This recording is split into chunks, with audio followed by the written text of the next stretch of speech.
Hello guys, how are you all? Welcome back to my channel. So, today we are gonna see, what if Naruto ran away from Konoha angrily and found his mother's journal. So before we start, please go check out the author of this fanfic, Masseffect-TxS, link is in the description. Also subscribe to our channel and like this video. So let's begin the video. The Konoha General Hospital was busy as Naruto waited outside the reception area to visit his teammate, Sasuke. It had only been a few hours after the second part of the Chunin exams when it was announced that there would be a month till the third part of the exam would begin.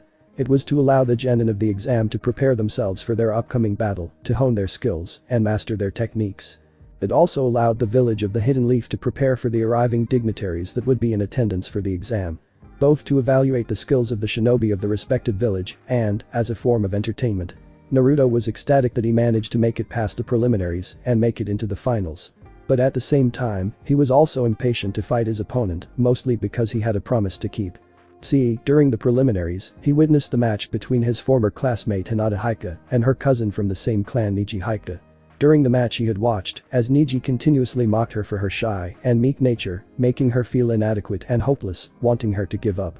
It was only after he shouted encouraging words to her that he watched her valiantly fight against her cousin. But in the end, the difference in skill was apparent and she was ultimately defeated even though she still tried to get back up. If it wasn't for the proctor's intervention, Neji would have killed her. Something had sparked in Naruto as he watched her stand up despite everything that happened to her. And it made him angry when that Neji guy kept admonishing her for losing, proclaiming that it was fate that she was meant to lose. So, he made a promise that he would defeat him and prove to him there is no such thing as destiny. But even though he knew that his current skill set was not enough, he had to get stronger. Especially after they fought that weird snake guy in the forest who did something to him that messed up his chakra. So, he was pleasantly surprised to find his sensei, Kakashi Haddock, and asked to help him get stronger so that he could avenge Hinata. However. What do you mean you won't train me? Naruto yelled loudly in the reception area as the silver-haired one-eyed man stared lazily at him. Keep your voice down, Naruto. We're in a hospital after all. Jonin told his student, who flinched a little at the glare from the receptionist, and he uttered an apology. And, as I was saying, I'm sorry, it's not that I want, it's that I can't train you right now. I need to focus on Sasuke. Why? Sasuke's plenty strong, as it is, I need help now. I'm fighting against Hinata's cousin in a month, and I need to get stronger. You have to teach me, Kakashi-sensei. I'm aware of that, but right now Sasuke needs my attention more. Besides, I already found you a tutor to help you prepare. He pointed over to a man wearing dark round sunglasses and a bandana over his head. Seriously, this guy. The closet pervert. I could beat him with my sexy jutsu. He pointed at the man who flinched. Closet pervert. Kakashi raised an eyebrow at the man. That is so rude. I am not a closet pervert. He yelled at the boy. Even though Ibisu started to see Naruto as more than the Nine Tails container thanks to his positive influence on Konohamaru, he still found it annoying that the boy would constantly point him out as a closet pervert. Kakashi-sensei, why are you putting me up with him? I need you to train me. You're supposed to be my sensei, aren't you supposed to be training all of us? Kakashi nodded. That's true, but at the moment Naruto, of the three of you, is the worst with basic skills. He didn't realize how much that hurt Naruto, but the blonde didn't let it show. Ibisu is someone I trust that can help you polish up your basics. It would take a month to help you catch up to the others, and with who Sasuke will be fighting in the next round, I need to prepare him instead. He tried to explain, as Naruto hung his head while hearing his teacher give off a lame excuse. So, you're just playing favorites, teach Sasuke all the cool jutsus while leaving me in the dust. Naruto, it's not about favoritism right now. Certain conditions demand my attention and most of them revolve around Sasuke. I'm not leaving you in the dust, but right now Sasuke needs my help. I hope you can understand that. Naruto didn't fully understand what was going on, but his young mind didn't register it as he glared up at the man before scoffing. Whatever, go train Sasuke again, see if I care. But if you're not going to help me, then I'll do it on my own. He yelled before storming out faster than he could catch him. Kakashi sighed as he watched his student run away. Is he going to be alright? Ibisu asked as Kakashi looked at him. He'll be fine. He's young and emotional, he'll understand in time. He looked down a little as he thought about his sensei and how he wondered what he would do right now. Especially when it concerned his son. I'll make it up to him later, right now you should probably go find him. The Jonin nodded before disappearing in a poof of smoke. Far away, Naruto kept running as he avoided anyone in his way. The villagers with their glares, the shopkeepers that gave him looks of disdain, and even some of the ninjas that passed him by. He didn't care about any of that right now. Right now, he just wanted to get away from everything and get his head straight. Strangely however, as he ran, he failed to notice himself getting further from the main village. Further, he had never gone before. He finally stopped as he caught his breath. The forest was silent as he gripped the side of a tree, his blue eyes that usually shone with brightness were dulled slightly as he continued to stare at the ground. Slowly his fist began to clench and his teeth mashed together. "Damn it," he yelled before slamming his hand into the tree. "It's always the same thing. Sasuke this and Sasuke that. Sasuke is so much better than you. Sasuke, Sasuke, Sasuke. I'm so sick and tired of hearing the same old crap," he yelled as gripped his hair. "If he's so much better than me, then why does he need all the help? What about me? Why do I have to get traded off to someone else?" he yelled as he stomped around the clearing, failing to notice the ground starting to indent. "But no, it's always the same. The village loves Sasuke, well I get the rough end of the stick." The ground sank a little more. "I know he lost his family and I'm sorry for him, but I never even knew mine. I don't even know if they loved me or even cared about me." The ground released a small crack. "I mean, what kind of parents give up their own child to seal away the stupid nine tails?" He continued not to notice the ground sinking as he just vented at the world. "Are they even still alive? Are they dead or did they just abandon me once that stupid fox was sealed?" he yelled as he felt something wet build in the corner of his eyes. I just want someone who wants to help me. I want someone who cares about me and not pawns me off like a cheap rug." The ground started to collapse as he yelled to the world. "I just want to know if I even matter." The loud crack finally caught his attention as he noticed the ground beneath his feet cracked open and he started to fall. "Oh shy," he yelled as he fell through the hole and landed on the ground below him. Bits and pieces of dirt and wood fell around him as he groaned. Now he slowly sat back up. What happened? He looked up to the hole. Did I just fall through the ground? Daylight shining through the hole as all around him was shrouded in darkness. Did I fall into a pit? What kind of idiot puts a pit in the middle of the forest? He stood up as he brushed the dirt and wood off his orange jumpsuit. He stopped when he looked and noticed the wooden floorboards beneath his feet. Although this doesn't look like a regular pit, where am I? He looked around as his eyes began to adjust in the darkness. What the heck is this place? Cough cough, oh man, it's dusty in here. He coughed as he waved the dust and spider webs away. He fumbled his way through the dark trying to find a light switch, only for the lights to bust.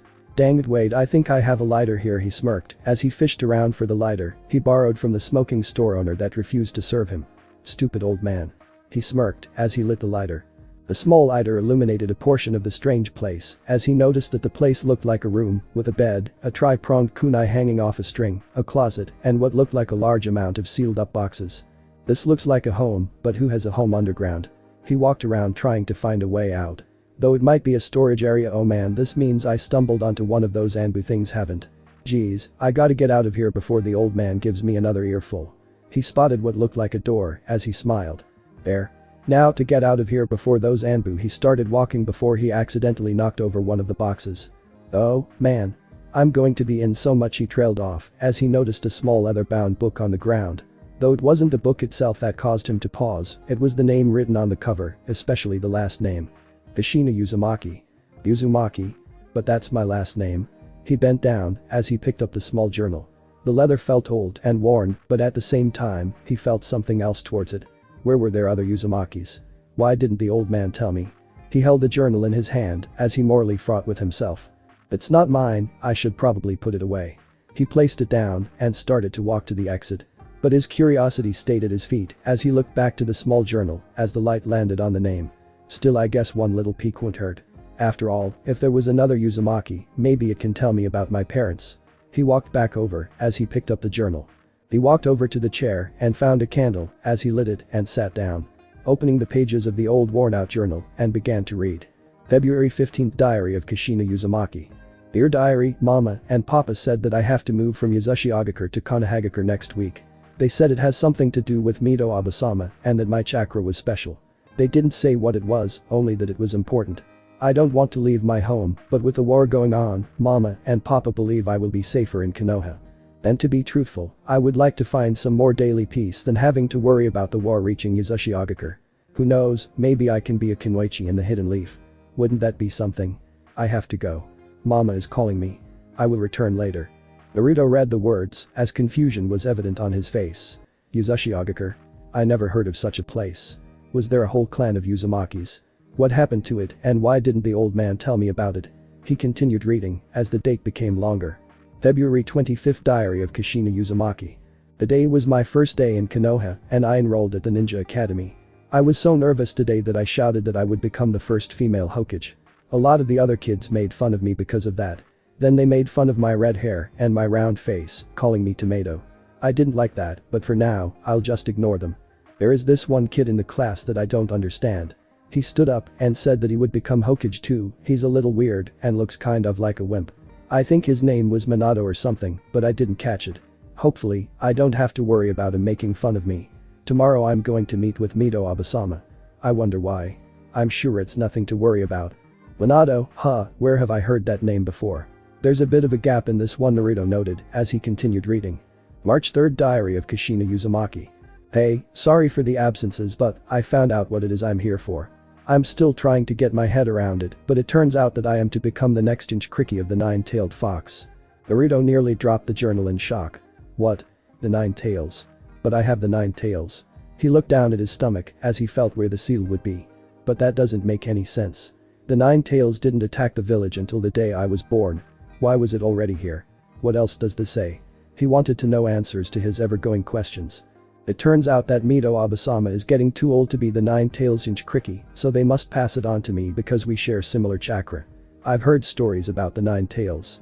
It's supposed to be this horrifying monster that kills people and destroys anything in its path. And I'm supposed to keep it inside of me? I'll be honest, I'm scared. He noticed spots that looked like dried up tear stains, as it was apparent that this Kushina cried while writing it. He instantly felt sympathetic towards her as he could understand what she went through. But then he continued and found something. But Mito Abasama told me something that made me feel a little better. She said that there is a way to counteract the 9 tails' negative emotions. She said, we must fill ourselves with love and be loved in return so that our burden doesn't become so heavy. I don't understand what she meant, but I know Mama and Papa love me. Is that enough? Naruto looked down at his stomach and imagined where the seal was. Fill ourselves with love and be loved. He asked himself as he sat alone in the dark room with the candle, his only source of light. Wonder what that's like. Despite his heart, he continued reading. April 4th Diary of Kushina Uzumaki. So, today was rather interesting. Some of the kids at the academy started to pick on me again, making fun of my hair and calling me tomato face repeatedly. Normally I could stand it, but today I finally just snapped. If they were going to call me tomato, then I was going to make them regret calling me that. So, I beat them to a pulp. Show them they won't mess with me anymore. Now because of it, they all run away from me, calling me the red hot-blooded habanero. Well, it's better than being called a tomato face, right? Naruto gulped a little as he imagined a girl his age with flowing red hair and beating the crap out of all the other kids that picked on her. Man, this girl kind of reminds me of Sakura-chan. That's a little disturbing. He continued to read. While I was beating them up, I noticed that strange kid from class again, the one that said he wanted to become Hokage too. Minato, I think. I asked him if he was going to try and pick on me too, but he didn't say anything and just turned away. I think he's like everyone, treating me like an outsider. Naruto raised an eyebrow at this as he wondered who this Minato she was talking about. There weren't that many blondes in Konoha other than himself and the Yamanaka clan. So maybe it was someone he knew, but older. He noticed the diary skipped until she was around 12 years old, if the date was anything to go by. July 3rd Journal of Kushina Uzumaki. Hey, it's been a while since I wrote this. I didn't mean to, but the last few years have been busy. I graduated from the academy and now I'm officially a Kunoichi of Konoha, but that's not why I'm writing. Something bad happened to me a few days ago.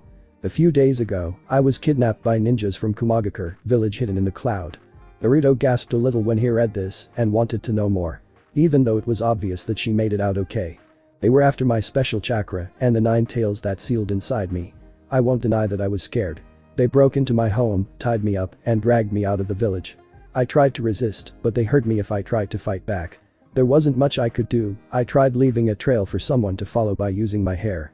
But, as we got further and further from the village, I started to lose hope. But that's when I was saved by the last person I ever expected.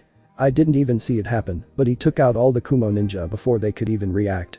And when he stepped into the light, I realized it was him, Minato Namikaze. Namikaze? The Minato Namikaze. The 4th Hokage. She knew the 4th Hokage when he was a kid. Holy crap. Naruto exclaimed. It was a little confusing for him. For one, he was finding out about the man that would become the 4th Hokage and seal the 9 tails into him, which should make him dislike the man. But at the same time, he still admired the Hokage, especially the 4th. After all, he wanted to be one someday. He told me that he tracked me down using the strands of hair I'd been leaving behind. I almost didn't believe him because no one from the search team could find them, but he told me that it was one of the first things he noticed about me and thought it was beautiful. I asked him why he decided to help me now and not when I was being picked on. He told me that he knew I was strong in body and spirit, that he didn't need to interfere in those fights. I asked what made this different, why now especially when I'm an outsider. And you know what he told me? He told me that this war that's raging, it was between two villages and he didn't want to lose me.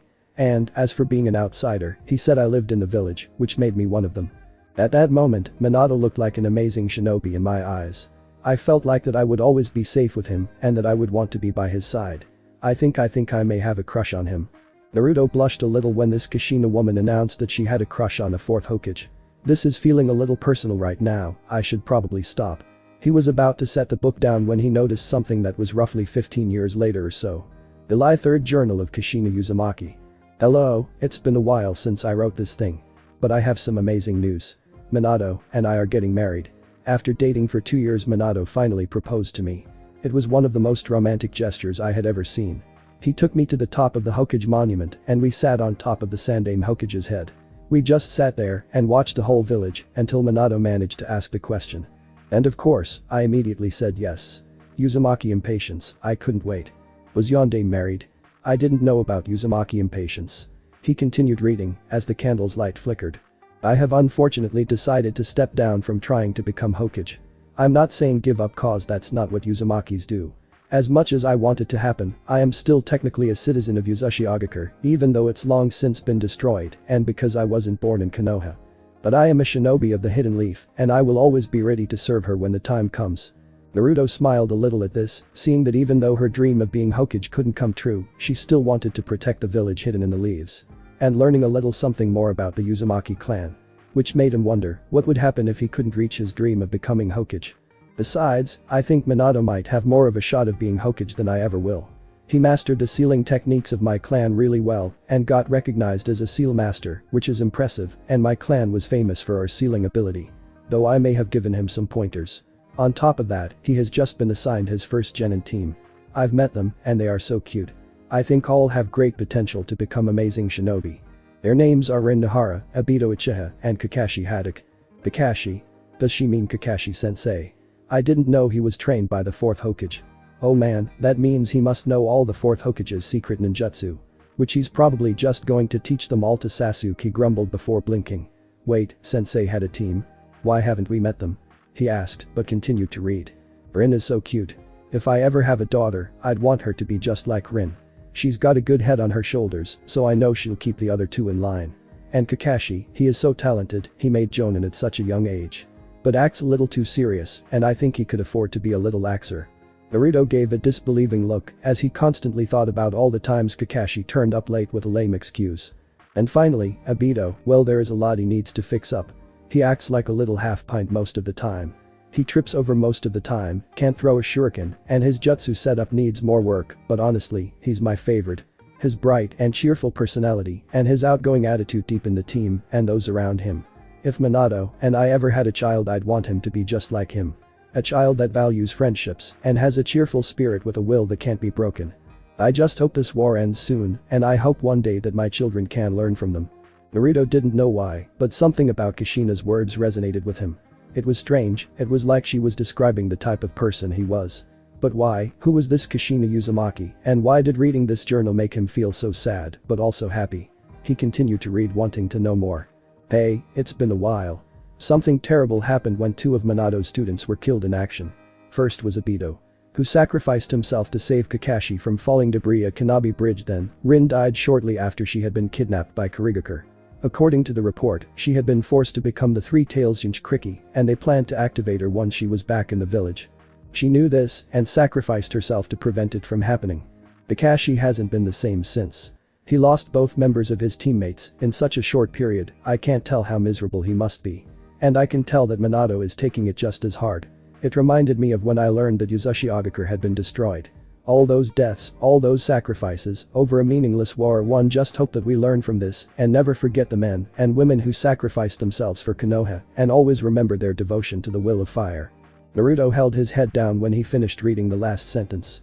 Now he understood why Kakashi-sensei never talked about his old team. Losing both of them in so short a time, he doubted he would ever want to talk about it. But it also made him more determined to honor the sacrifices of those that gave their lives for the village. Kakashi's lesson is still resonating in his head. Those that break the rules are trash.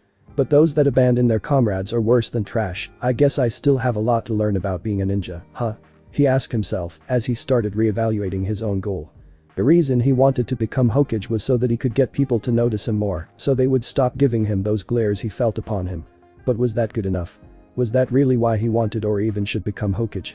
After reading this journal and finding out about the people that sacrificed their lives for the village, he wondered if that made him even worthy of trying to become Hokage. His mind briefly flashed to his teammates and their mission to the Wave Country and even to Hinata's fight. He looked to his hand that made the vow. Remembering that strengthened his resolve, but also readjusted it. Now, he felt that he wasn't going to become Hokage just to earn recognition. He was going to earn it to protect the ones he cared about and the village that he cared about. He would do it in honor of those that gave their lives for the village. He continued reading as he smiled at the next words. December 10th Journal of Kushina Uzumaki.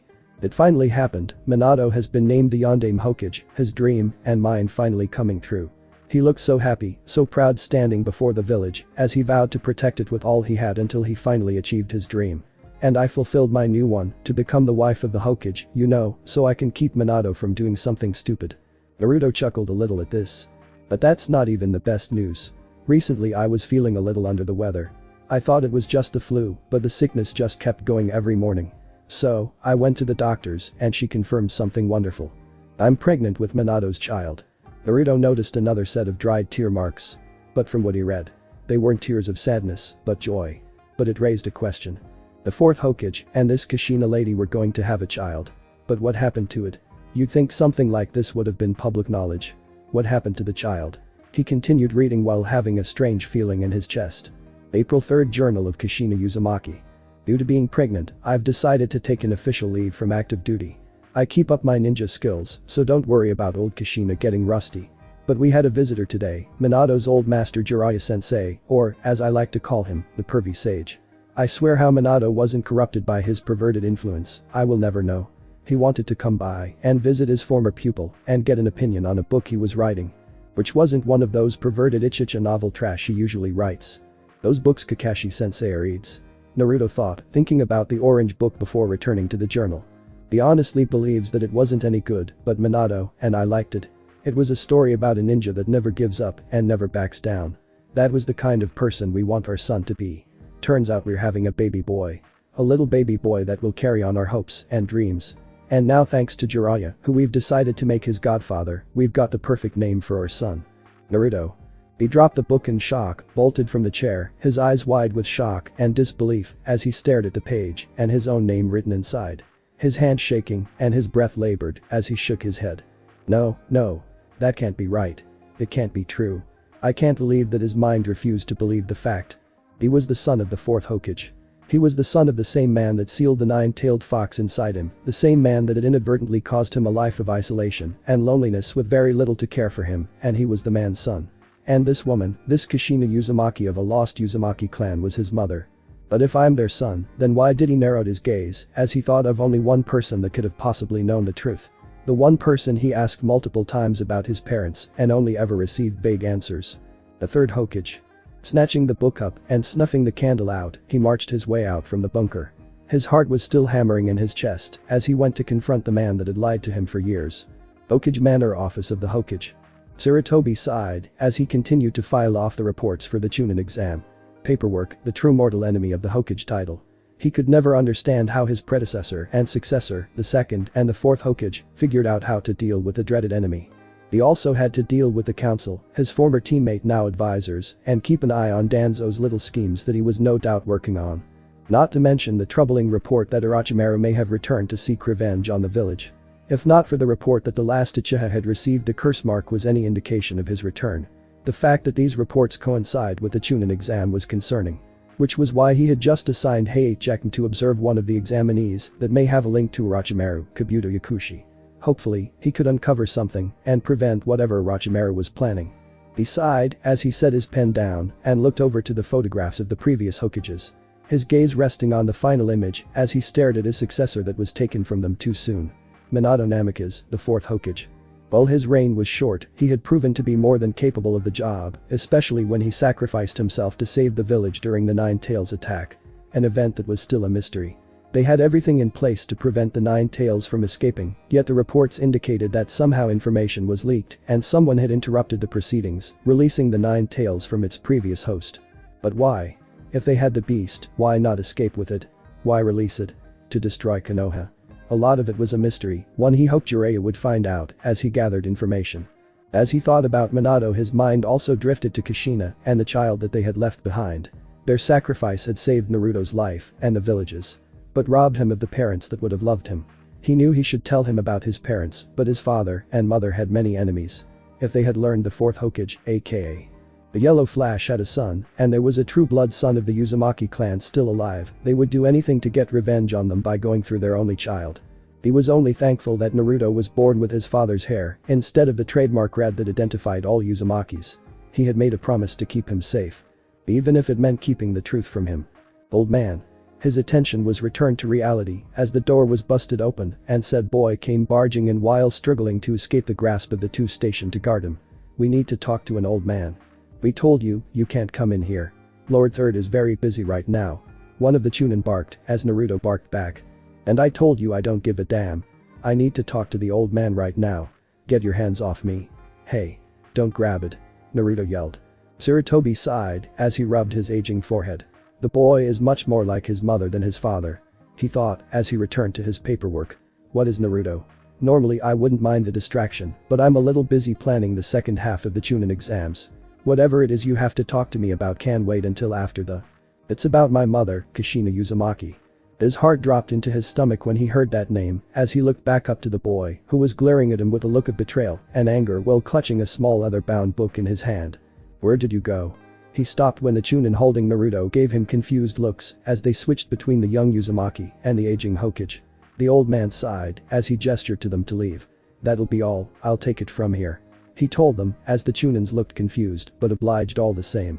The door closed softly behind him as the blue-eyed boy marched up to his desk and glared at the man. A moment of silence passed between them as one waited for the other to speak. Until Naruto held up the journal and pointed to it. Is what's written here true? Is my father the fourth Hokage? Sarutobi knew he couldn't lie, not after he now knew the name of his mother. Which no doubt would cause him to ask questions and connect a few dots with the other villagers. Finally, the old man sighed as he laced his fingers together. Yes. Naruto clenched his teeth as he growled in anger. So, you knew. You knew who my parents were this whole time and didn't even bother to tell me. For years I've asked, nay begged you, to tell me who they were and all you ever said was it wouldn't matter. He slammed his hands on the desk as he glared into the man he trusted. Well guess what, it did matter. Why didn't you tell me the fourth Hokage was my father? Why didn't you tell me I wasn't the only one to have the Nine Tails sealed inside of me? Why didn't you tell me about my goddamn parents? And why the hell did my father seal the Nine Tails inside of me? What else have you been lying to me about?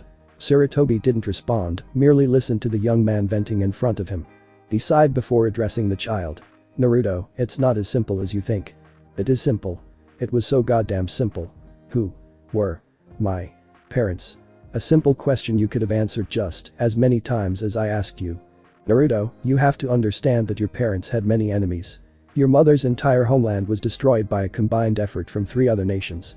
If they had found out that you were their son, they would have done anything to get revenge, even though both of them are dead. Yes, I lied to you about not knowing your parents. But it was for your own good, to keep you safe from those that would harm you. He pointed at the boy. Not to mention you tend to blurt out things that should be secret. You could have accidentally revealed your lineage and painted a target upon you and the village. But I'm not a little kid anymore. I can handle the truth. I haven't even told my own teammates about the Nine Tails sealed inside of me. He argued back. Yet you just barged into my office, screaming your mother's name. Naruto recoiled a little at that. Well, you have managed to keep your Jinchuriki status a secret, that is so you can maintain a normal relationship with your friends. But your lineage, your identity, if it got out old grudges would target the village. Maybe even spark another war. I chose to hide your past so that you would be safe. I couldn't risk your safety or the village's for the curiosity of a child.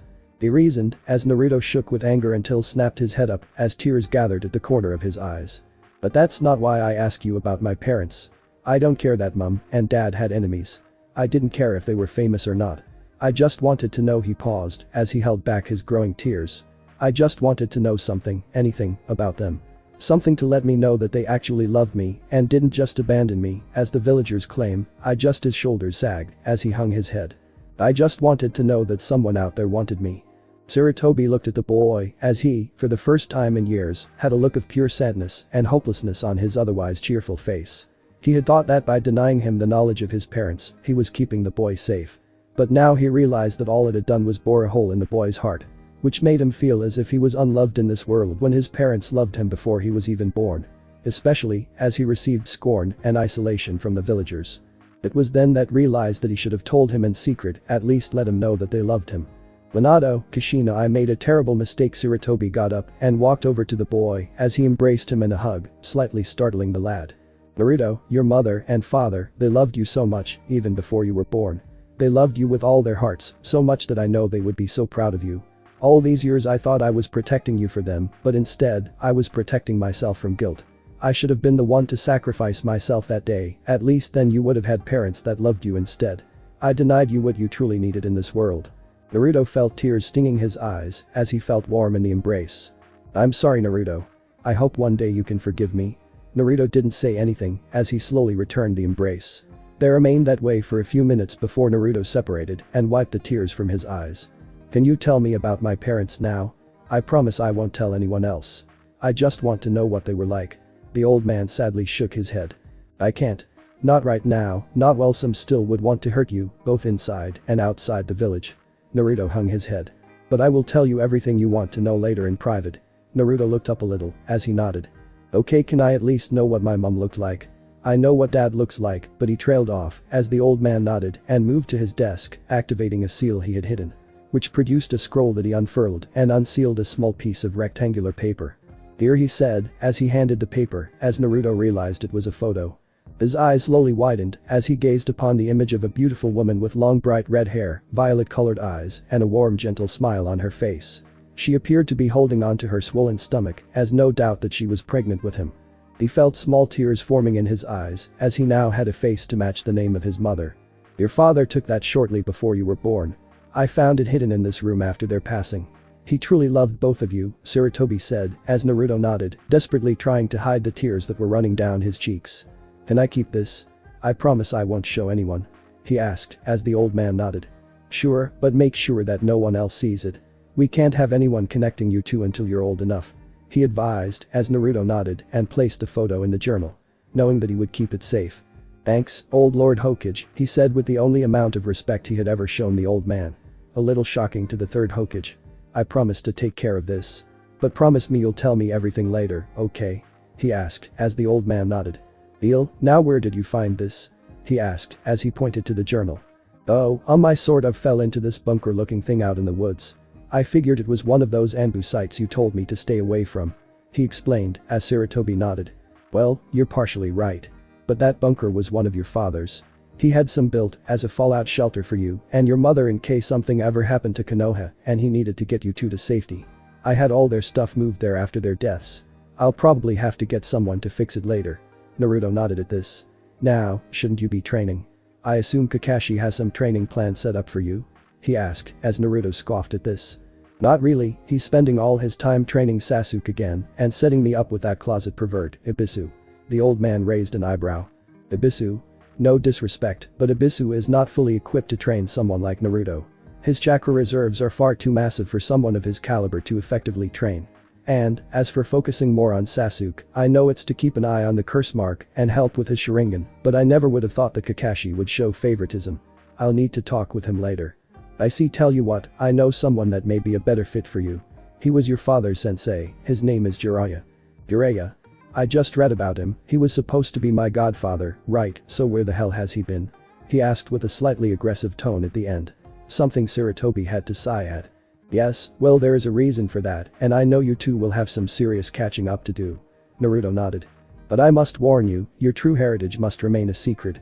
You cannot tell anyone, not even your team. Until I know you can protect yourself. Naruto nodded as he grabbed the book and started to head out the door. He paused when he looked up to the photo of the fourth Hokage, feeling strange at the revelation that the man that he both idolized and caused his current life was his own father. Yet for some reason, he couldn't bring himself to hate him. Old man? He asked at the door. Is it alright if I use that bunker from time to time? The old man raised an eyebrow. What for? He asked, as Naruto rubbed his arm awkwardly. Well, I want to look after their stuff, maybe even see if I can learn more about them. He asked, as the man nodded. I understand, I would let you settle in their old home, but the property was sold off years ago. I'll have the hole repaired by the end of the day, I'll even give you a spare key to the bunker. You may learn more about them, I'm sure it's what they would want. Until then, head out to the hot spring area. If my hunch is right, that is where Jiraiya will be. Naruto nodded as he turned away. And Naruto?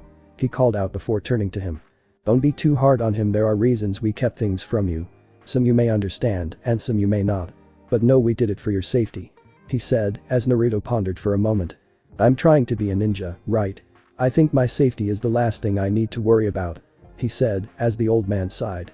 I see was all he said as Naruto left the office and allowed the old man to sit in his chair and sigh. Minato Kushina, please forgive me. I will set this right. That was all he said as he returned to his work. Konoha Hot Springs. The Konoha Hot Springs were one of the main tourist attractions of the hidden village.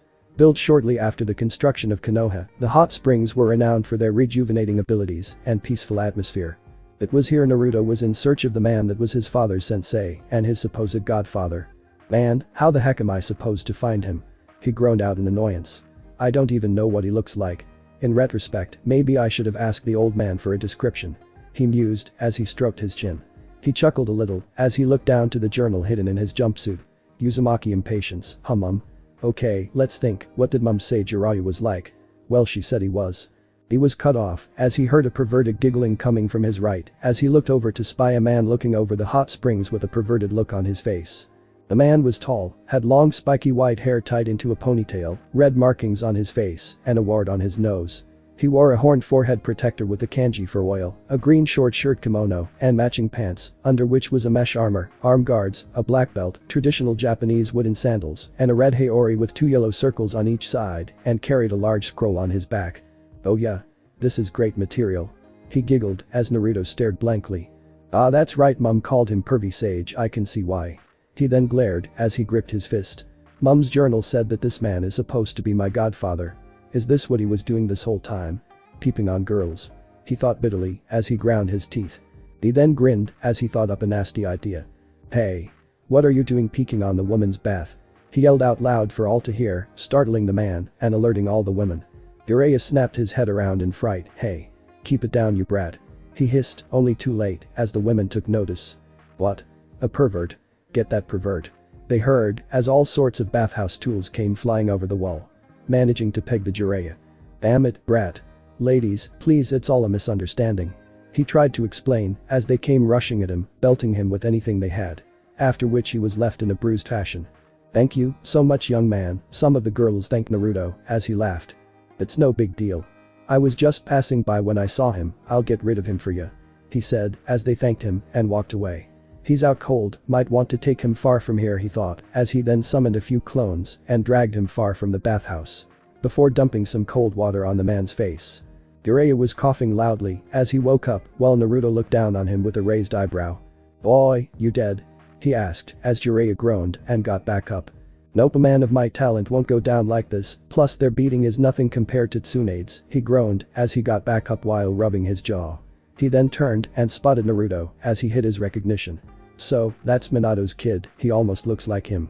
He thought with brief nostalgia and a twinge of guilt. I guess it has been a long time, he thought. So, brat, mind telling me why you just ruined my perfectly good research? He asked as Naruto raised his eyebrow.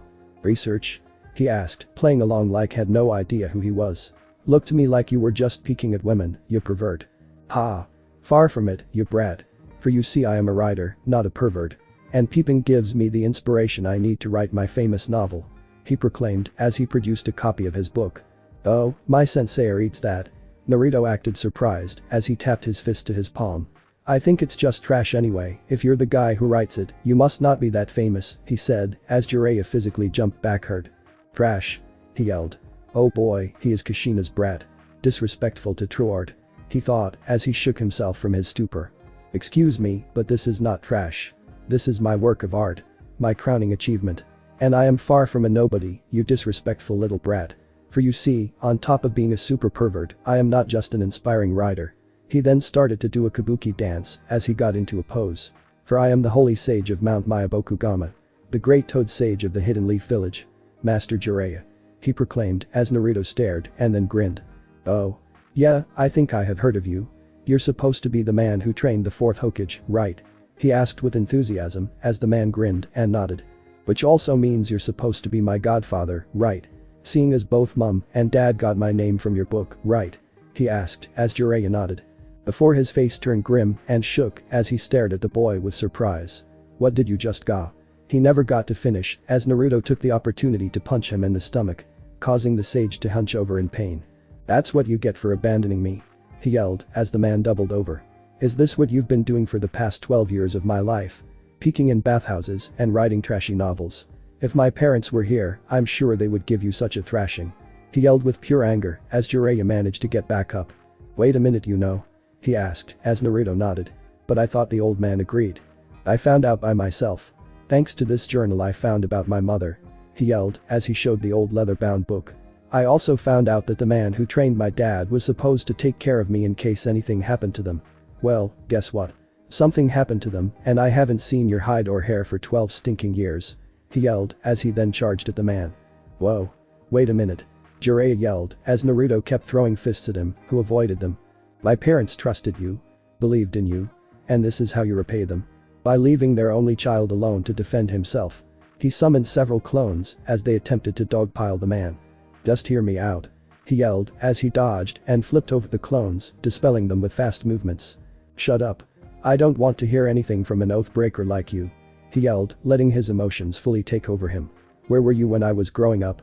He threw punches and kicks as the sage managed to get a better footing and held off his attacks. Where were you when I was alone? Scared and afraid. Jiraiya didn't say anything as he decided to let him vent. Where were you when I needed someone to tell me I mattered? To tell me I did my best? He screamed as the corners of his eyes began to dampen. Where were you when I needed someone to take care of me? Where were you when I scraped my knee? Came down with the flu or picked on by other kids? His fist grew slower and weaker as they didn't even hurt the man.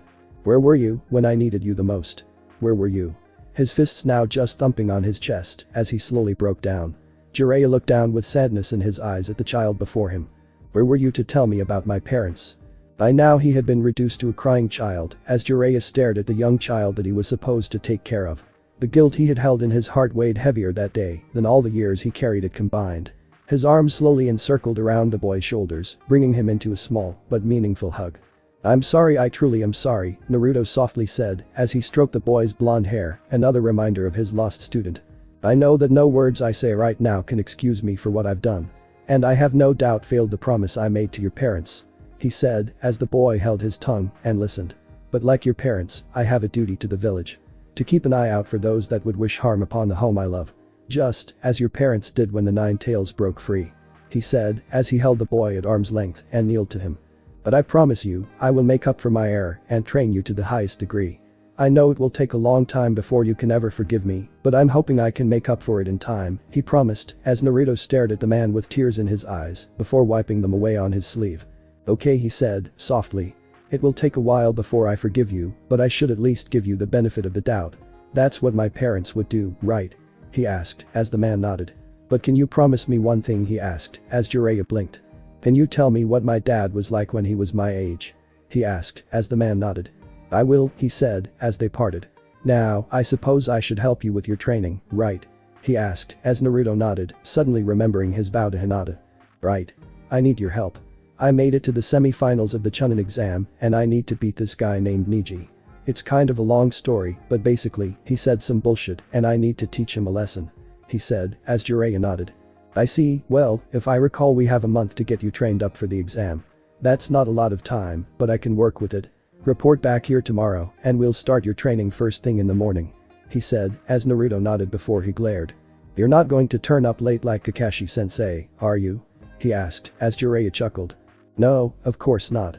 Besides, I need to earn back your trust, turning up late would not be a good start, huh? He asked the boy who nodded.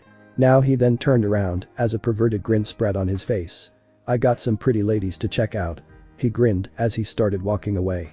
Why does every person I train with always turn out to be a pervert? He asked himself before he sighed and looked up to the slowly descending sun. It's getting late anyway, I need some good sleep if I want to beat that Neji asshole. He said to himself as he walked away. A few hours later, Naruto finally made his way back to his apartment as he turned on the lights in the hallway and he stared at the silence of the apartment. The empty feeling the house gave off still resonated as he stared at the place he called home for the past few years.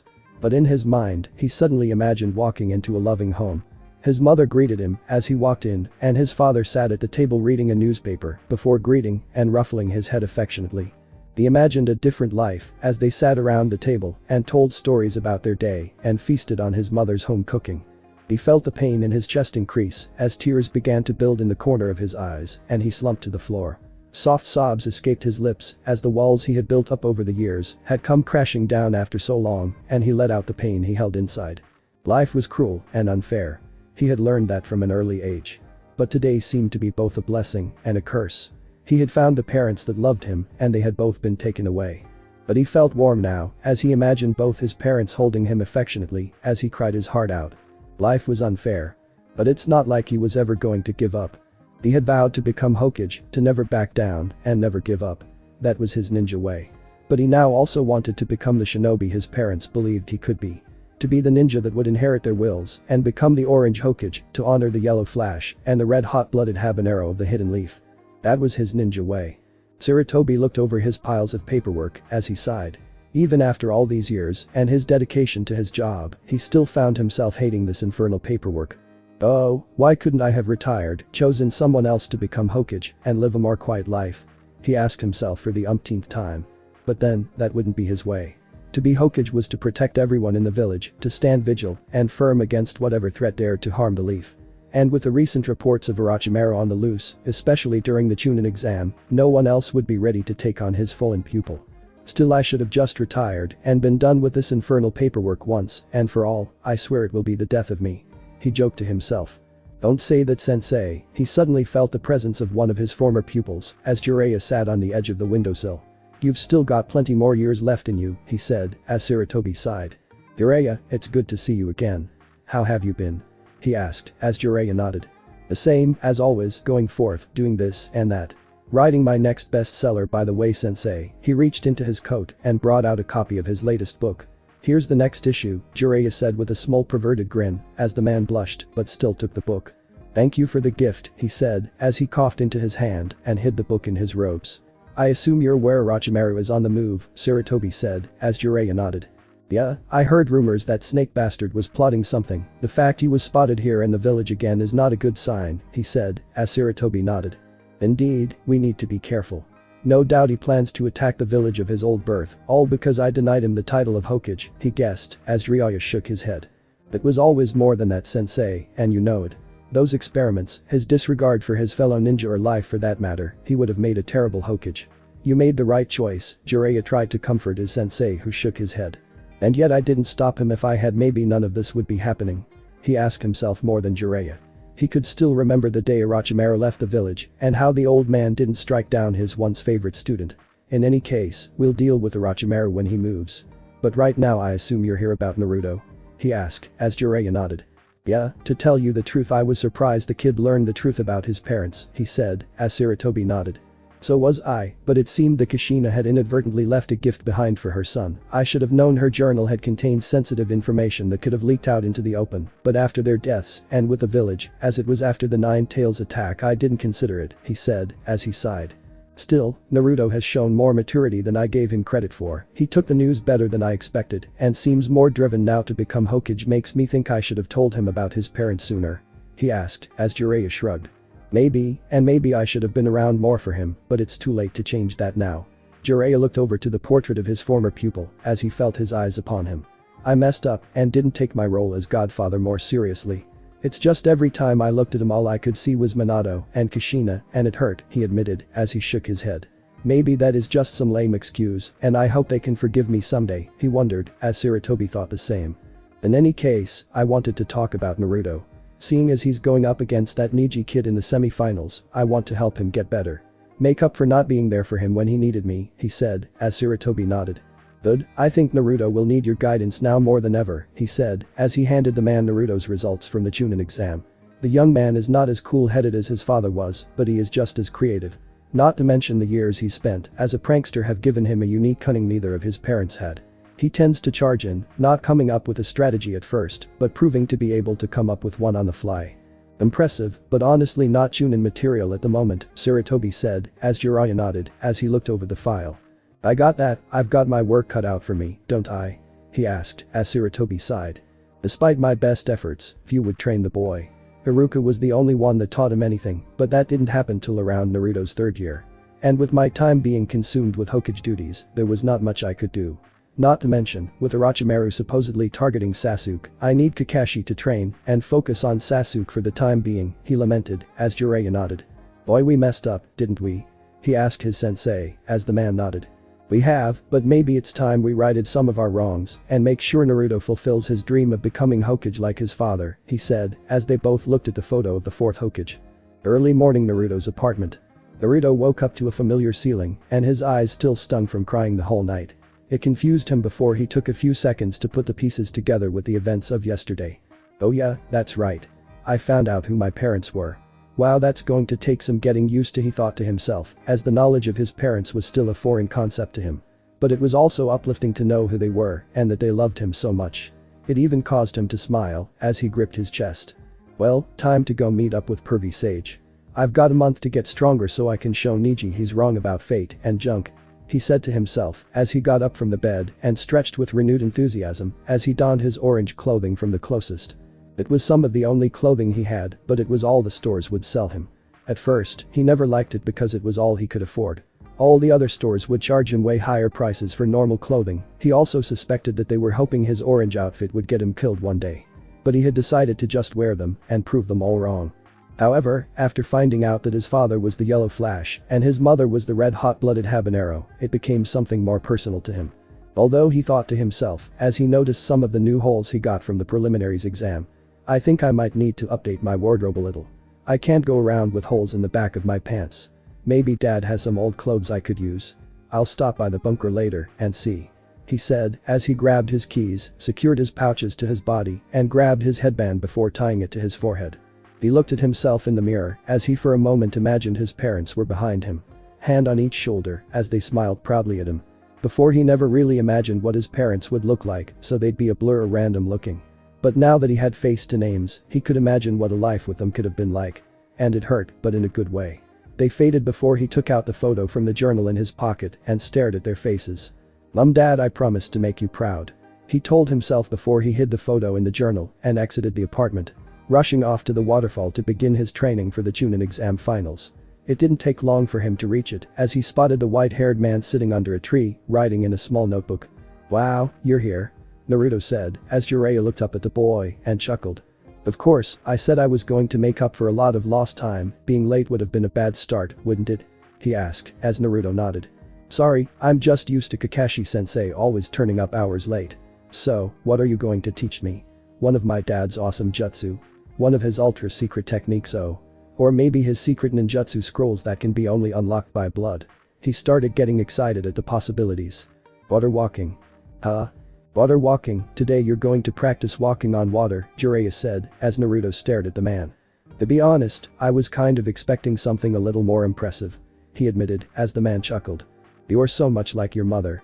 She would always get overly excited about everything. You should have seen her when she found out she was pregnant.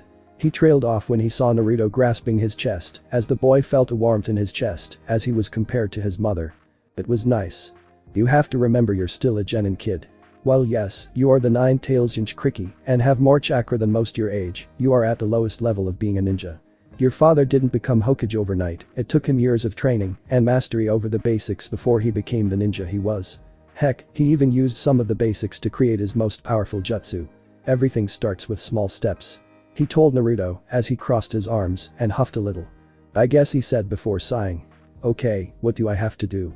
Do you know the wall walking technique? Jiraiya asked as he nodded. It's similar to that, but instead of using your chakra to stick to a surface, you're using it to repel yourself above the surface of the water. You have to release a constant steady stream of chakra and keep yourself above the water's surface, he explained as he went out and walked on the water. What I am doing right now is regulating the necessary chakra to keep me balanced. Like the tree exercise, too much and you blow off the water. too little, and you sink. He explained as he walked back to shore. But before that, I need to gauge your current skill level and see what I'm dealing with. Tell me, what techniques do you know so far? He asked. Well, I know the shadow clone technique, some shuriken and kunai skills, the transformation technique, and the tree climbing technique he listed off as Jiraiya. And? He asked, looking at him expecting more. And that's it? Naruto said as Jiraiya stared and blinked for a moment. That's it? You don't know any other techniques? He asked, a little perplexed. Well, I know the regular clone technique, but I suck at it. All my clones come out looking dead and lifeless for some reason. He admitted to his embarrassment before he noticed Jiraiya smack his face with his palm. A pervy sage.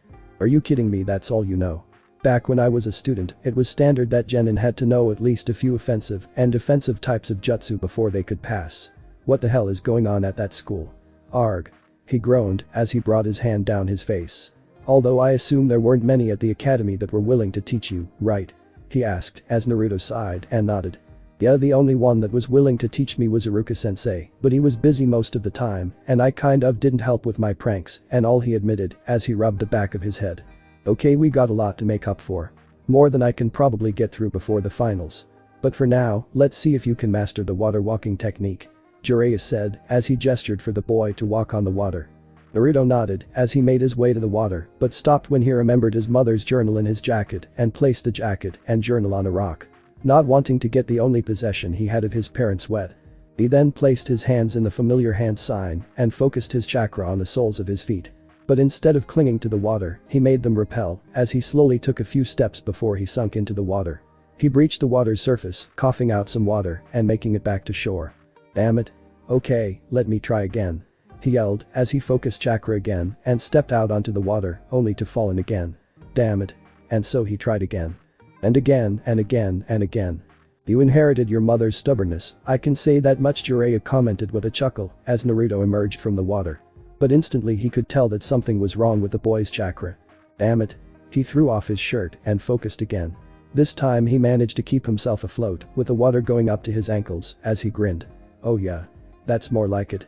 He said to himself before he fell into the water. Damn it. Boy, Naruto, he yelled out as the boy emerged from the water. Come here for a minute, he said as Naruto raised a brow before walking back to him. I want you to focus your chakra again. Naruto was confused and concentrated on molding his chakra. As he did, the 8 trigram seal appeared over the boy's stomach. There it is, Minato's seal. It's just as complex as I thought. Minato must have mastered the Azushi Agakure sealing methods to create this little beauty. Using 2 4-symbol seals to make the Haki seal, very smart. It's designed in a way to protect the kid from the 9 tails chakra influence, while slowly letting a little bit mix into his chakra reserves. You were a clever man, Minato. His eyes then narrowed when a new seal appeared over the top.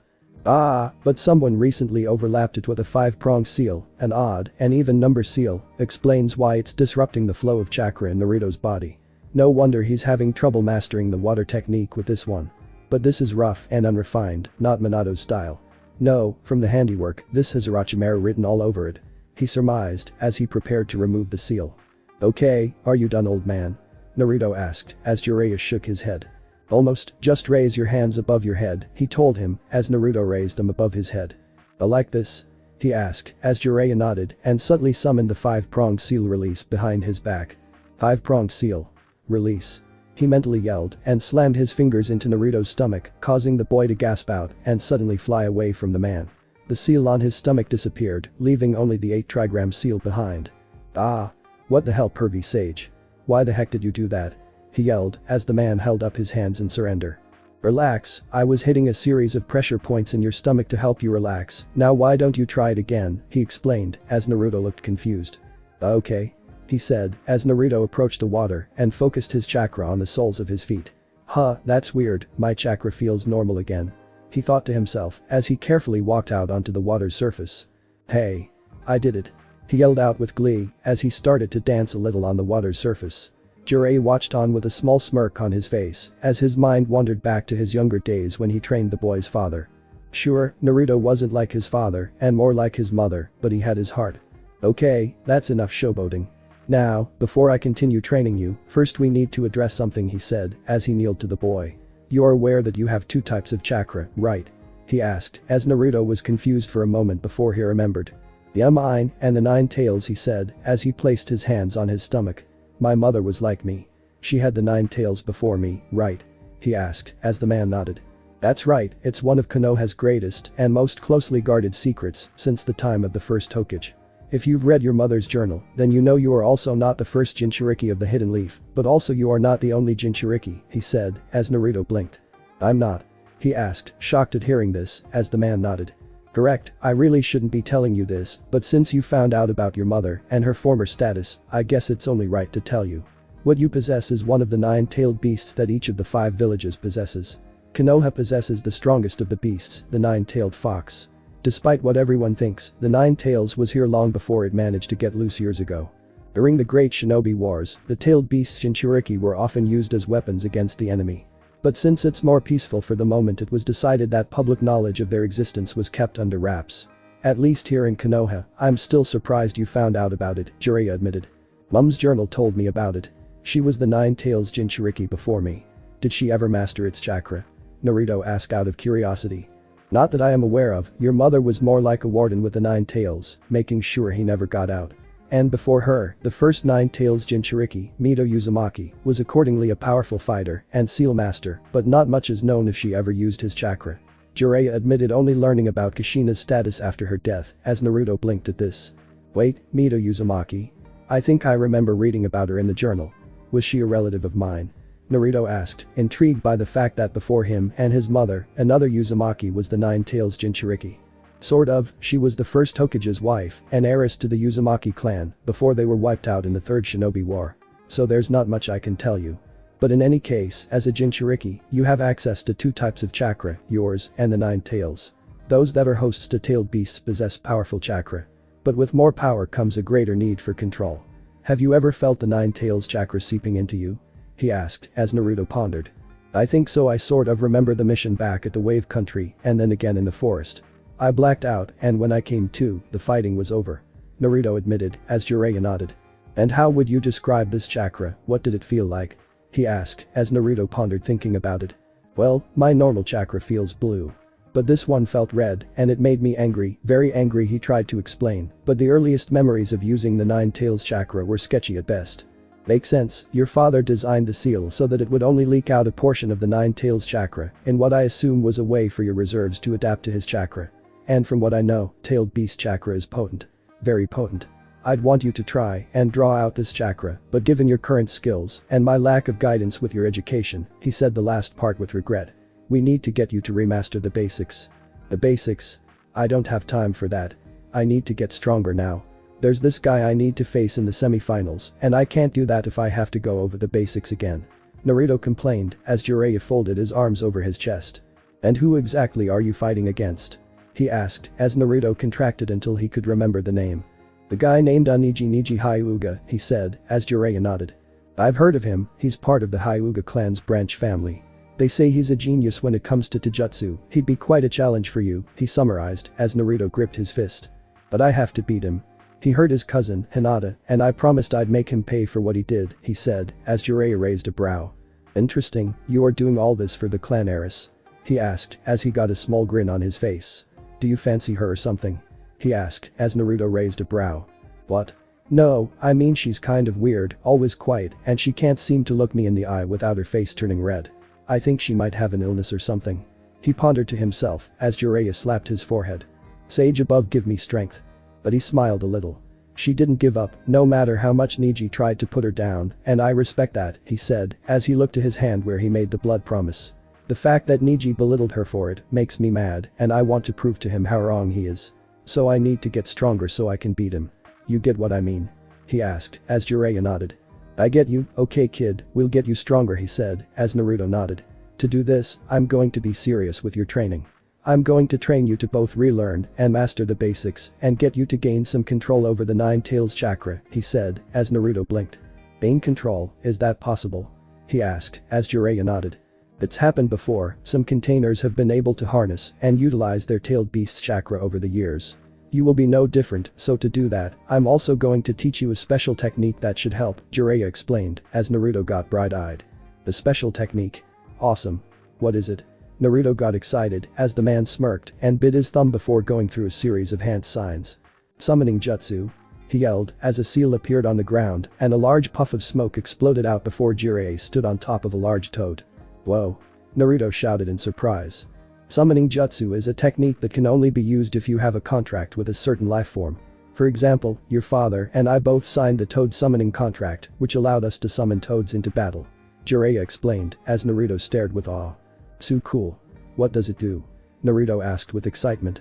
Well, that's the thing, summons can range from a variety of skills, from tracking to combat. My former teammates used theirs for reconnaissance and healing. This guy's job, however, is contract holder, he said, as the toad stretched out its tongue to the young Uzumaki.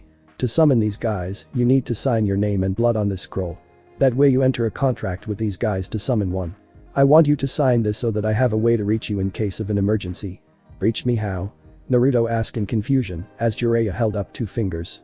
The summoning contract works both ways, we can summon them, but they can also summon us in return.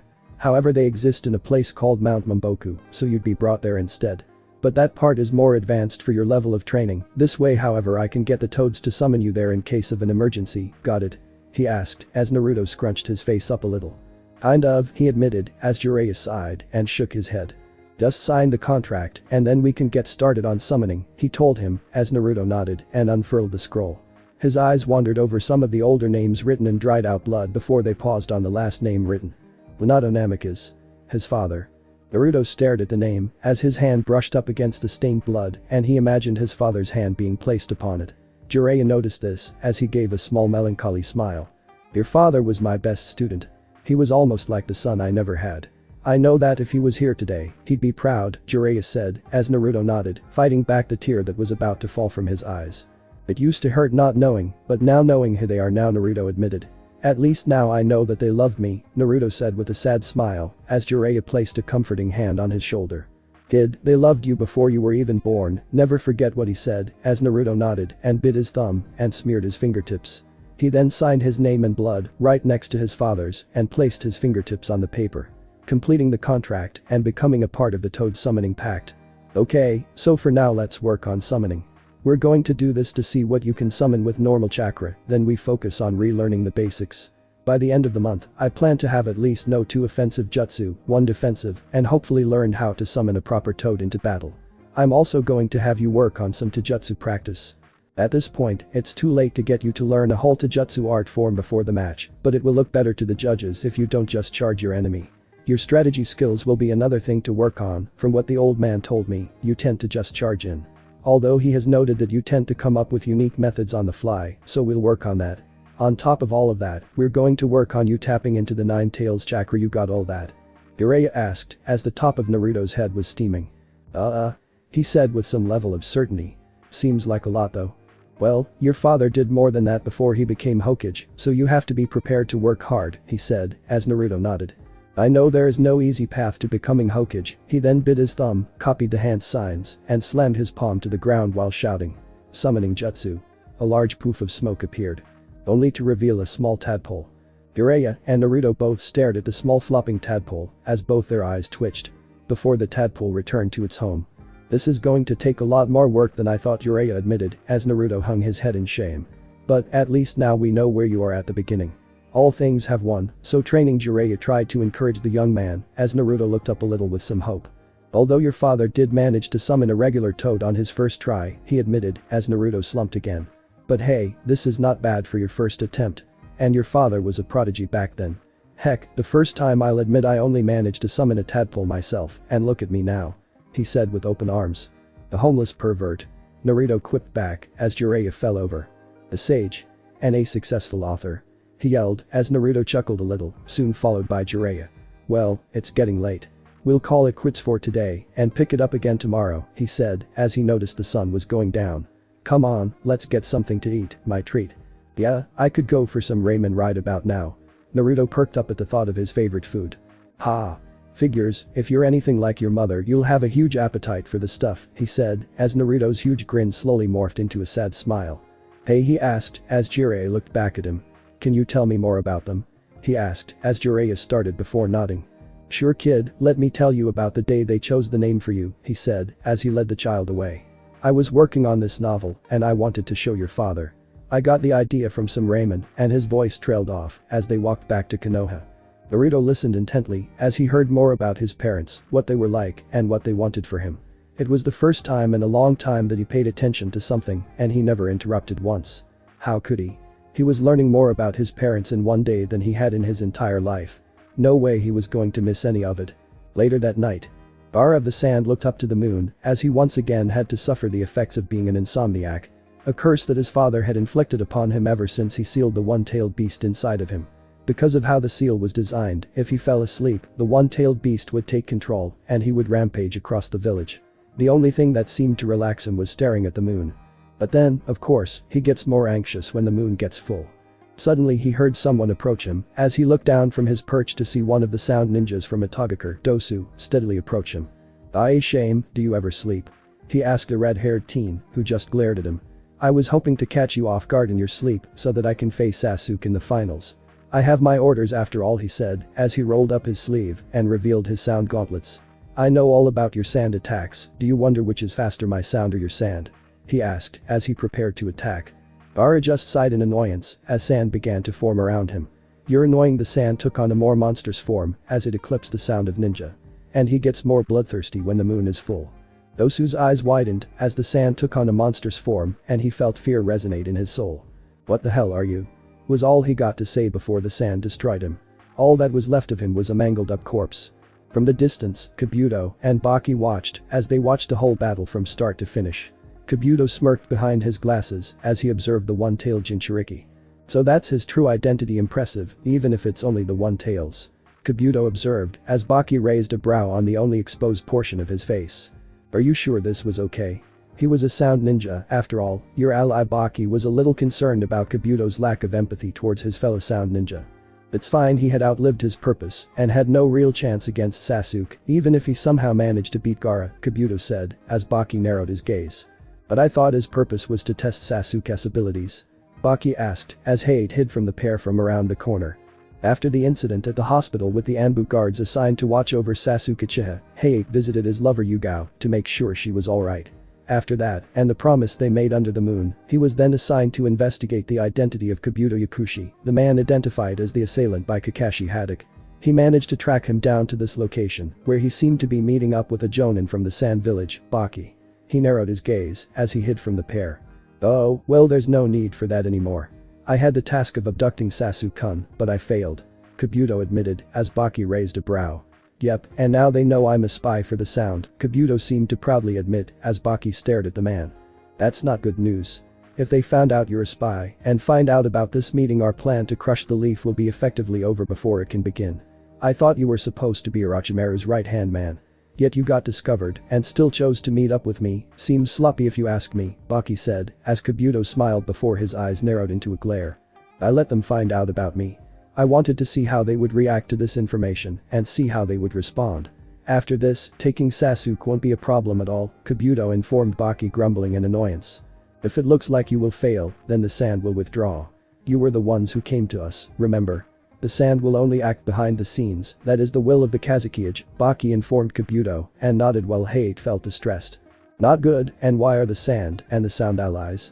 Are you planning an attack? But why? The sand have been our allies for years, how can this be?" Hate asked himself as he continued to listen. Habit then handed a scroll to Baki, who nodded. "Here are our plans. My lord recommended that our allies be informed, so please do so. Once we make our move, there will be no going back," Kabuto said as Baki nodded. "This is bad, I need to inform Lord Hokage. If the sand and sound have allied themselves for an invasion, I need to warn them," Hate concluded as he prepared to leave. Also, Kabuto suddenly said, much to Hate's shock. "I think it's about time we clean up the little spy that's been watching us. I'll test what kind they have moving around," Kabuto said as Baki shook his head. "No, I'll deal with him. As partners, the sand needs to contribute to the plan. After all," he then turned directly towards Hate as Jonin's eyes widened. "It's just one rat." Hate bolted from there as fast as he could as he tried to make it back to the Hokage's manor or to a more populated area to warn his fellow ninja. But he was unable to get away as Baki managed to corner him on a deserted rooftop. The two had spared quickly with kunai knives clashing against each other, only for Baki to spit sand into his eye. Hate managed to avoid any hit as they landed on a desolate roof. Hate gripped his blade in its sheath but not drawing the blade as he and Baki stood at opposite ends of each other.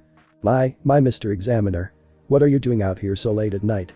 It's not very polite to spy on others, you know, Baki mocked as Hate slowly drew his blade. Cough, cough, this is not good, looks like I have no choice but to fight, Hate thought to himself as he prepared his technique. Shadow Clone Jutsu. Hate managed to summon 2 clones as they sped towards the Sand Jonin. Baki managed to take out the other 2 when Hate brought his blade down. Leaf style. Dance of the Crescent Moon. Hate's blade struck the man in the shoulder, but the strike was too shallow as the blade was stuck in the Sand Ninja's flak jacket. I see, so this is the Leaf's Dance of the Crescent Moon technique. Baki said, even though a blade was lodged into his shoulder as Hate's eyes widened. It won't move. Hate thought before Baki held his blade with his spare hand. To master a technique at such a young age is impressive, Baki congratulated Hate as he tried to pull his sword free. Baki held up his hand as the wind began to gather around his index and middle finger. But while a steel blade can be stopped, the wind sped around his fingers as Baki stared into Hate's eyes. Nothing can stop a blade of wind. Hate didn't even have the time to react as blades of wind sliced into his body, and the last thoughts that went through his mind were his village, his fellow ninja, and his lover Yugao, and how he loathed the fact that he had failed them. Next day, waterfall. Naruto and Jiraiya met up early in the morning as Jiraiya had with him a stack of books, some training equipment, and a small set of weights. What's all this for, pervy sage? Naruto asked as Jiraiya groaned. I wish you wouldn't call me that, Jiraiya complained as Naruto stuck out his tongue. Well, don't be a perv, even my mum knew you were one. In her journal, Naruto said as Jiraiya sighed. Either way, seeing as I want to make up for the time we lost and get you ready for the exam, we're taking your training back a bit. Focusing on gaining more control over your chakra and maybe drill some strategy into that hollow skull you call a head, Jiraiya said as Naruto gained a small tick on his head. Hey. My head is not hollow. I made it to the semifinals, didn't I? Naruto boasted as Jiraiya shook his head. Barely. From what I managed to gather, you barely scraped a pass. You didn't understand the point of the written exam was to cheat and use any skill you had for collecting information. You and that Sasuke boy got beat up in the forest by one examinee. Though granted it was Orochimaru, but best he doesn't know about that, and you won against the Inyazuka by farting in his face. Face it, brat, you lucked out. By all accounts you should have lost or failed after the first part of the exam. He told the young boy as Naruto grumbled and hung his head. But it's not the end of the world, and the finals are where you can turn it around. You just need to show them that you are capable of being a chunin. And that involves showing strategy, skill, and combat ability.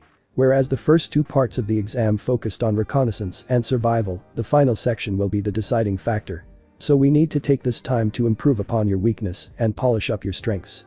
Jiraiya said, going into full mentor mode. I haven't done this since Minato was my pupil. Though to be honest, that kid was so talented he outshined even me in the end.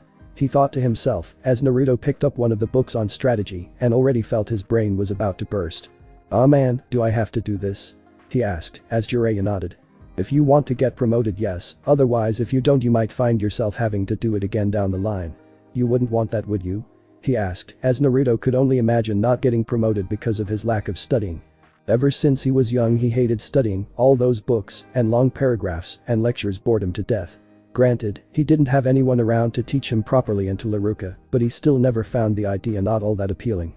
But then he thought about everything his parents had to go through to become shinobi of the Hidden Leaf, and he remembered the words he told Konohamaru. There were no shortcuts to becoming Hokage. So whether he liked it or not, he had to study. Okay, pervy sage, let's do this. That's the spirit. And don't call me pervy sage. Call me sensei. Okay, pervy sensei. That's a bet, hey. You little brat. It had been 1 day into Naruto's training and he still had yet to fully summon a proper toad. Even though the seal Orochimaru had placed on top of Minato's was gone, the boy's chakra control was still subpar. The jutsu required a large amount of chakra to effectively summon a toad into battle, and yet so far. Summoning jutsu. Naruto yelled as he slammed his palm to the ground, the summoning seal, and a large poof of smoke appeared. Only instead of a toad. Still a tadpole, Naruto lamented as he and Jiraiya looked down at the small tadpole flopping around on the ground. You'd think little guys like these shouldn't be able to be summoned, right? He asked as Jiraiya shrugged. The true summoner can effectively call the desired summon they need. But that requires focused and precise chakra control. Until you gain proper control of your chakra, your summon is going to continue to be random, Jiraiya said as the tadpole poofed back to Mount Myaboku. But don't take it too harshly, as the old saying goes, Konoha wasn't built in a day, so we just need to keep practicing. Besides, there's more to work on than just your chakra control, Jiraiya said as he gestured for Naruto to sit down and held up one finger. First off, your tactics. Strategy is an important part of any battle. By planning and knowing your opponent's next move, you can effectively control the battlefield. The Chunin exams are more of a simulation of what it's like to be a Chunin. How your decisions will affect how real-life missions will play out. Luckily, because it's only an exam, you've seen how your opponents can fight. In a normal battle, you wouldn't be so lucky. Well, the old man has told me of your unique ability to come up with effective plans on the fly. It would be more impressive to the judges if you showed that kind of thinking during the finals, Jiraiya told him, as Naruto shot up a little. Hey. I've been reading all those books you gave me. It's not my fault it's all so long and boring. He shouted as Jiraiya sighed and held up a second finger. Second is your chakra control. Despite your large reserves, your chakra control is pretty bad, kid. Not entirely your fault, lack of guidance and patience can be attributed to me and the academy, he said with a hint of shame in his voice.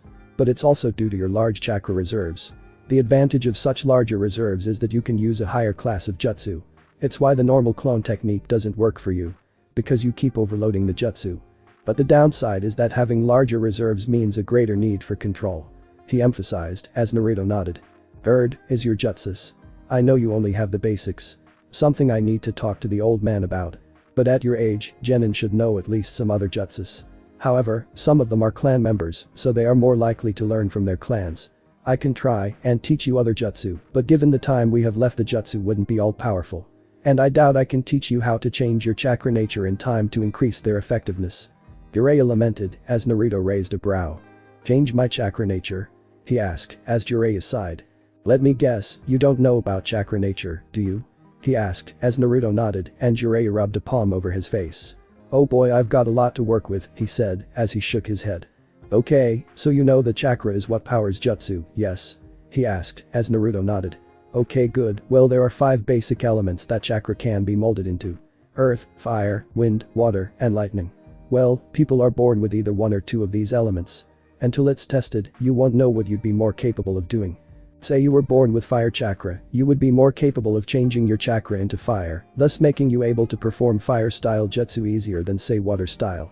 But that's not to say you can't learn to use other jutsuses, so long as you know the hand signs.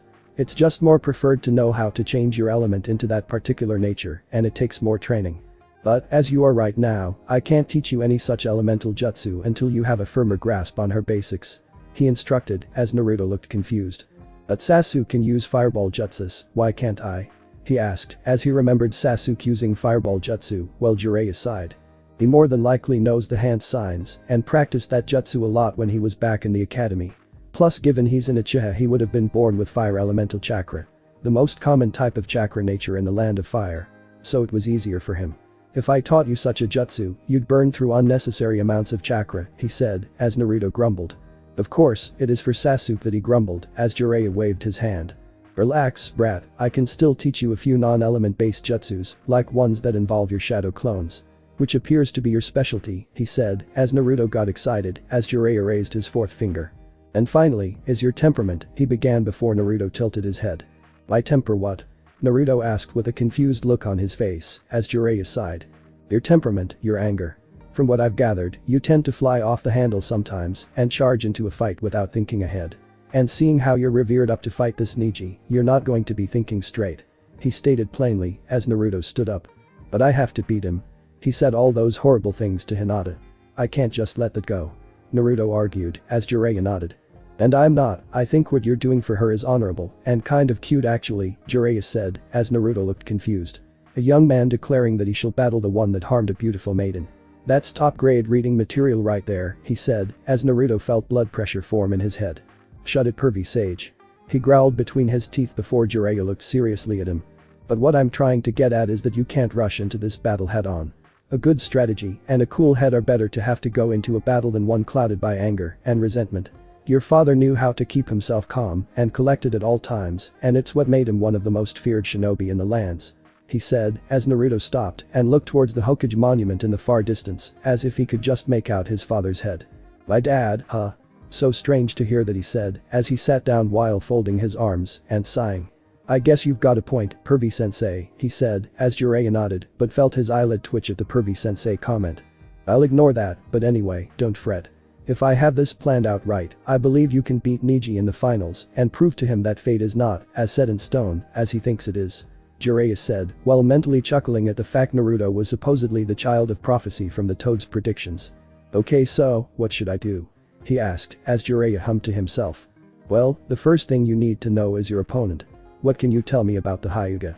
He asked, as Naruto started then scrunched his face in concentration. Well, they're a clan with the Byakugan, Naruto said, messing up the name. Byakugan, Jiraiya corrected, as Naruto nodded.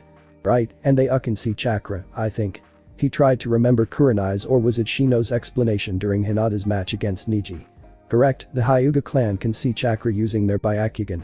A Dijutsu that is similar to the Sharingan, but grants them a near 360 degrees field of view and X-ray vision. But not only that, but they can also see the chakra coils within your body and have a unique fighting style that allows them to target the Tenketsu in the body. And before you ask, he stopped Naruto from asking. Tenketsu are the chakra points located around the body where chakra can be released. Such as your hands and feet. By targeting it with their gentle fist style, they can effectively render a person incapable of using their chakra until the Tenketsu are unsealed by a medic. It's what made them one of the best close-range combatants of the Hidden Leaf, he said, as Nero stared. Really? That explains what happened to Hinata. Aw, man. How am I supposed to go up against that? I call Kekkei Genkai's hacks. He shouted, as Jiraiya chuckled. Relax kid, the Hyuga clan may be tough, but they ain't invincible. No one is. You just need to think carefully about how to overcome Neji. He advised, as Naruto titled his head. I don't suppose you tell me how to beat him? He asked, as Jiraiya shook his head. Nope, no can do, he said, as Naruto flinched back. But why not? Aren't you supposed to train me? He asked, as Jiraiya nodded. I am, but that doesn't mean I'm going to give you the answers straight up. The point of the exam is for you to prove your potential as a Chunin.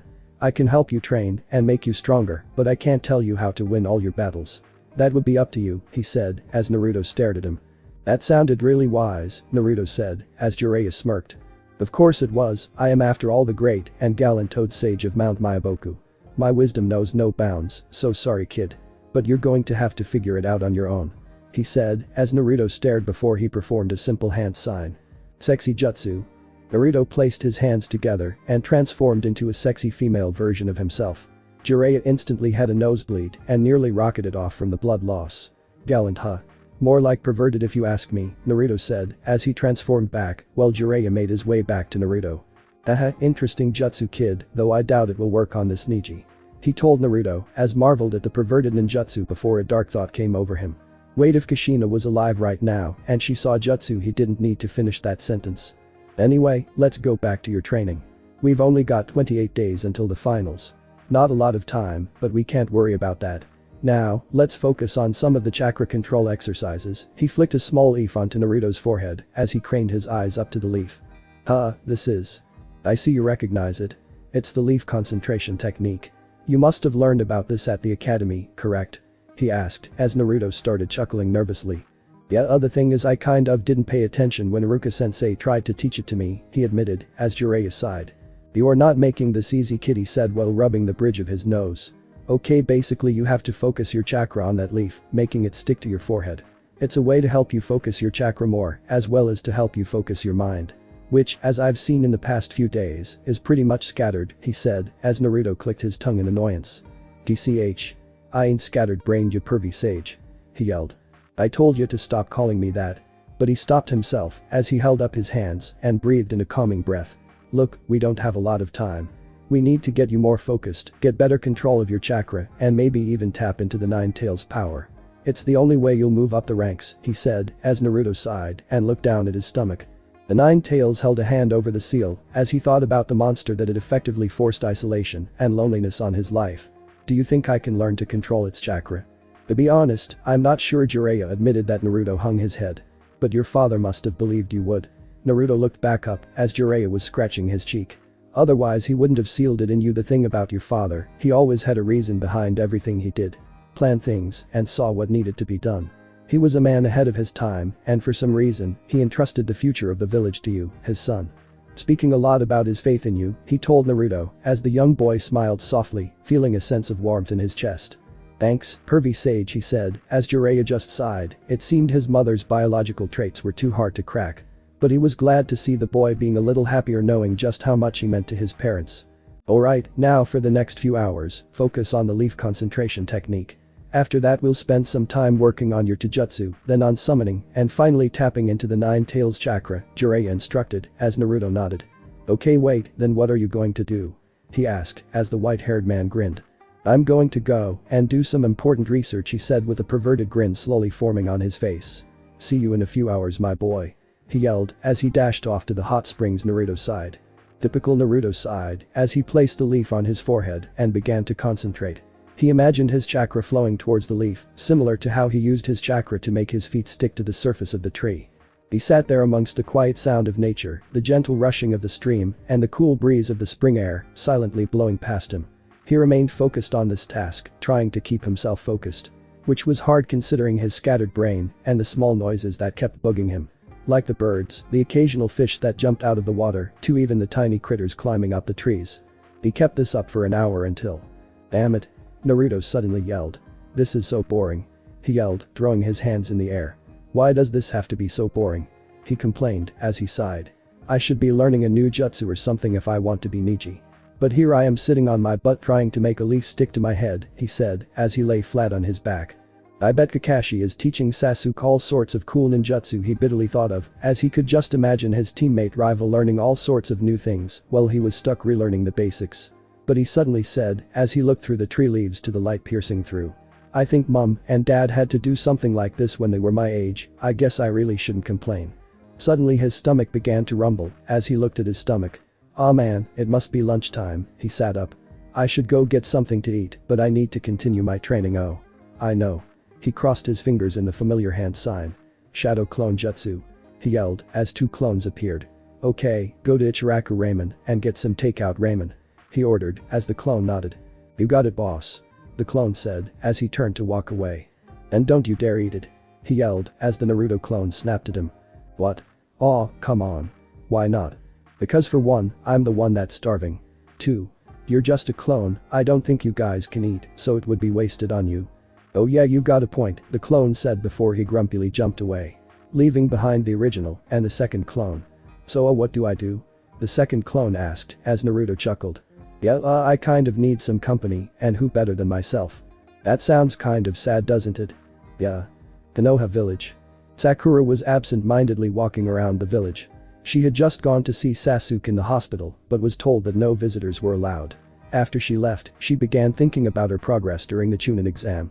Sure, she had better chakra control compared to Naruto and Sasuke, but that was only due to how limited her chakra was. She was smarter than Naruto, yet he had progressed to the finals, while she had ended up in a tie with Ino. And Sasuke, the boy she loved, was acting much colder to her ever since he got bit by that weird guy in the forest. She was the smartest of the team, yet she was being left behind by them. What is happening to me? When did I get so weak? She asked herself as she walked through the village.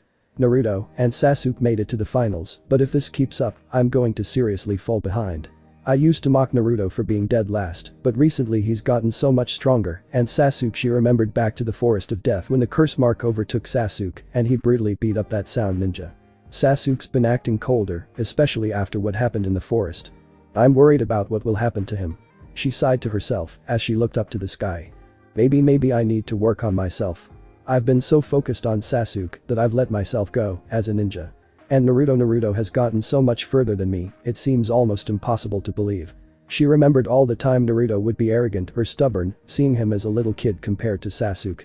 But she also remembered the times he stood up and showed his guts and determination. It was something she found inspiring. Maybe I've been a bit too hard on Naruto, he's not the same kid we knew from the academy, but I am not going on one of his dates, my heart still belongs to Sasuke, she declared as she continued her way home. It was then she spotted the familiar orange jumpsuit of her teammate as he happily hummed to himself. Rame and I'm going to get some ramen. He hummed as Sakura sighed. Of course, she said as she decided not to bother him when he suddenly spotted her. Oh. Sakura-chan. He yelled as Sakura cringed a little at how loud he was yelling her name. But she just smiled and waved back. Oh, hey Naruto, how are you? She asked as the boy skipped towards her. Shouldn't you be off training with Kakashi-sensei? She asked as Naruto scoffed. Nah, Kakashi says he's going to train Sasuke, so I have to train with someone else. The only problem is the guy is a total pervert. He complained slightly as Sakura nodded. I see, so then why aren't you training right now? You know the finals are only 28 days from now. Don't tell me you're slacking off. she accused angrily as Naruto shook his head. Of course not. I'm training super hard to get my chakra control better, I just need to grab some food and get back to training. He said as he clenched his fist. I need to make that Neji guy pay for what he did to Hinata. He said with the same determination he had when he made the promise. Sakura blinked as she hid a smile. Of course, she, like everyone else in their grade, knew of the huge crush that the Hyuga princess had on the resident dead last of the academy. But they didn't care, as practically every girl was after the much more attractive and talented Sasuke. Sakura and Ino's words. So they didn't mind nor care, as they couldn't understand what the shy girl saw in the blonde idiot. Although after the wave mission, she could kind of see what she saw, his determination, his loyalty, and his willingness to keep going, despite the odds stacked against him. But still, Naruto's no Sasuke well, the least I can do is give her a little help, she thought to herself. Speaking of, how is Hinata? Have you gone to see her? She asked, as Naruto blinked. No, I've kind of been caught up with training that I haven't had the time for. Why do you think I should? He asked, as Sakura felt a blood vessel appear on her head. Of course you idiot. You made a promise to avenge her for her honor.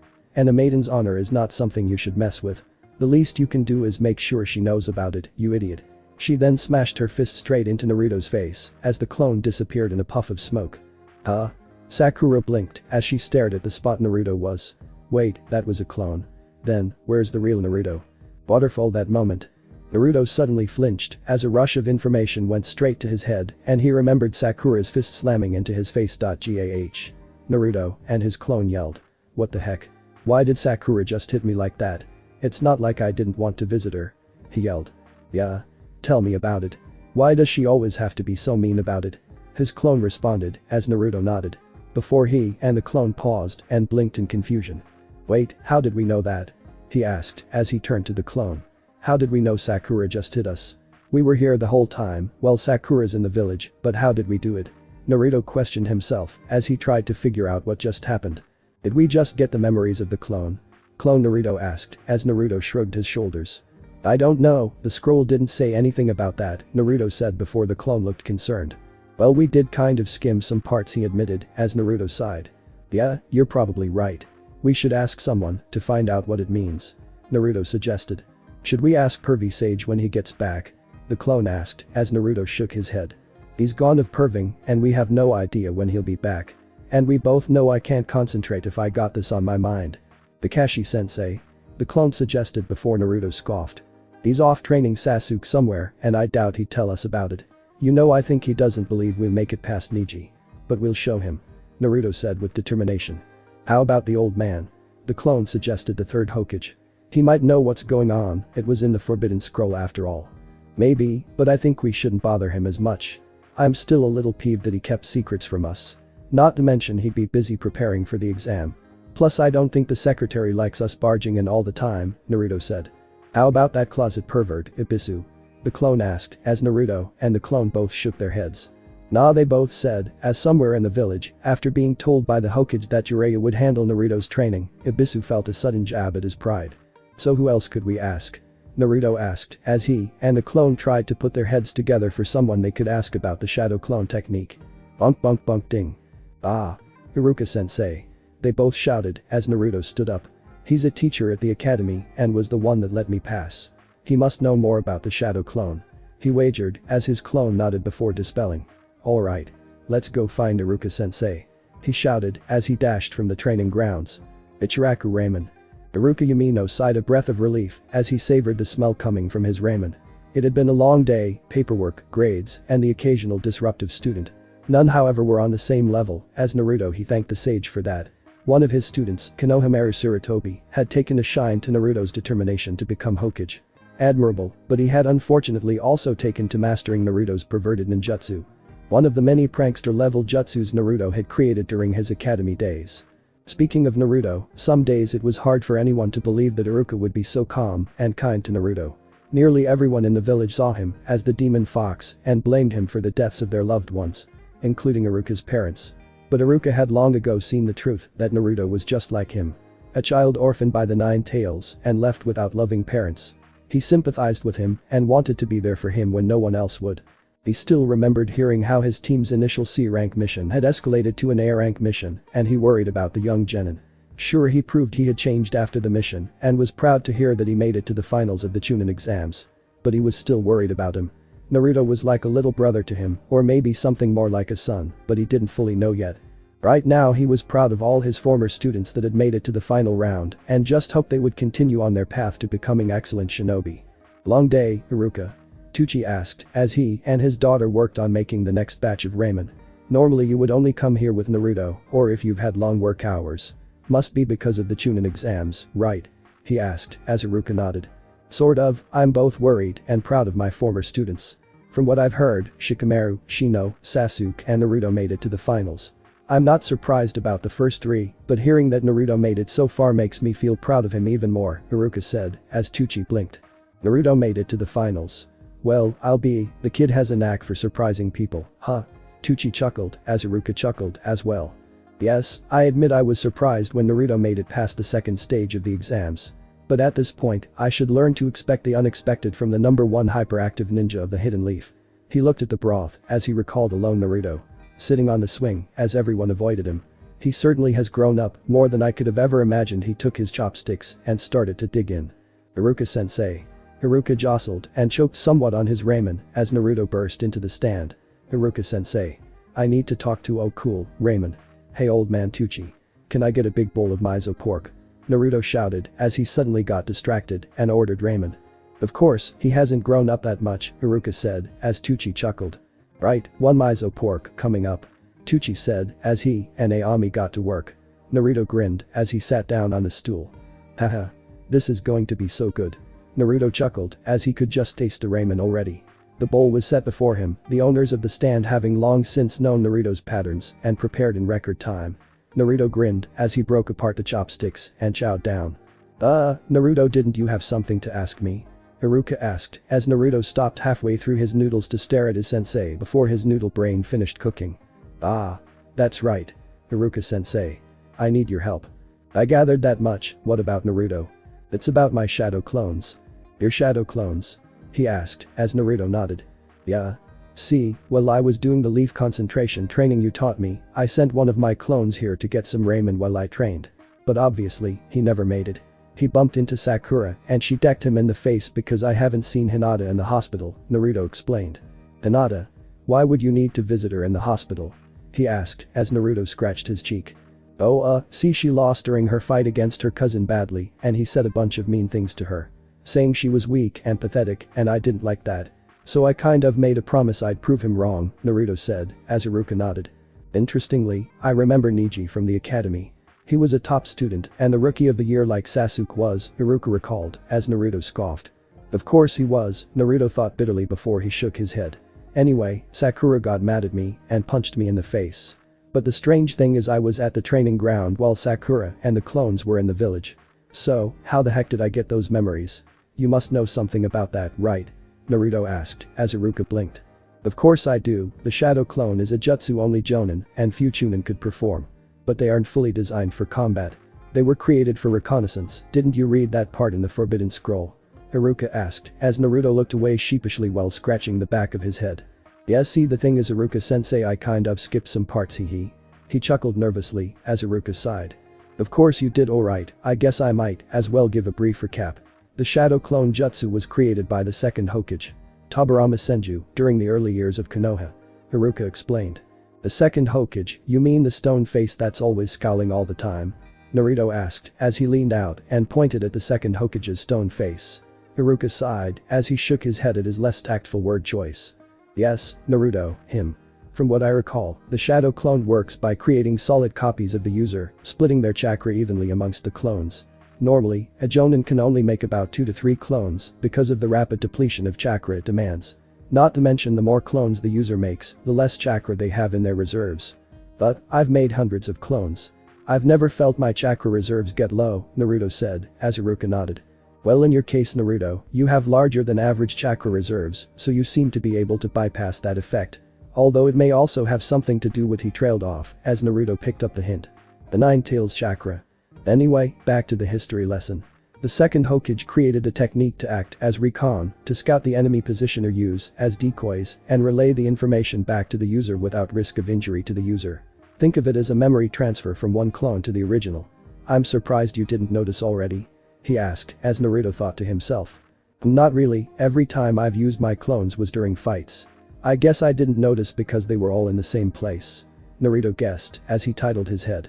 But wait, how does this whole memory transfer thing work? Well, I'm not certain, but I believe that whatever chakra remained in the clone that wasn't used gets sent back to the user. So that chakra carries with it the memories and experience of the clone and gives it back to the user. Iruka guessed as Naruto pondered this.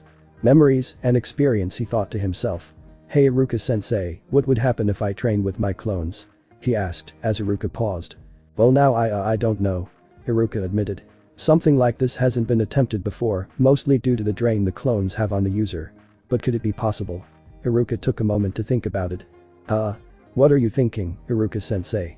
Naruto asked Iruka before turning to his former student. Well, this is just a theory, but you have larger than average chakra reserves and insane amounts of stamina. Now again, this is just a theory, but if you trained with a shadow clone, you'd get twice the experience you would have by yourself. That means you could achieve more than a month's training in only a week. Iruka said as Naruto's eyes widened. Oh really? That sounds awesome. Naruto cheered before Iruka held his hand. Hold it Naruto. As I said, this is only a theory.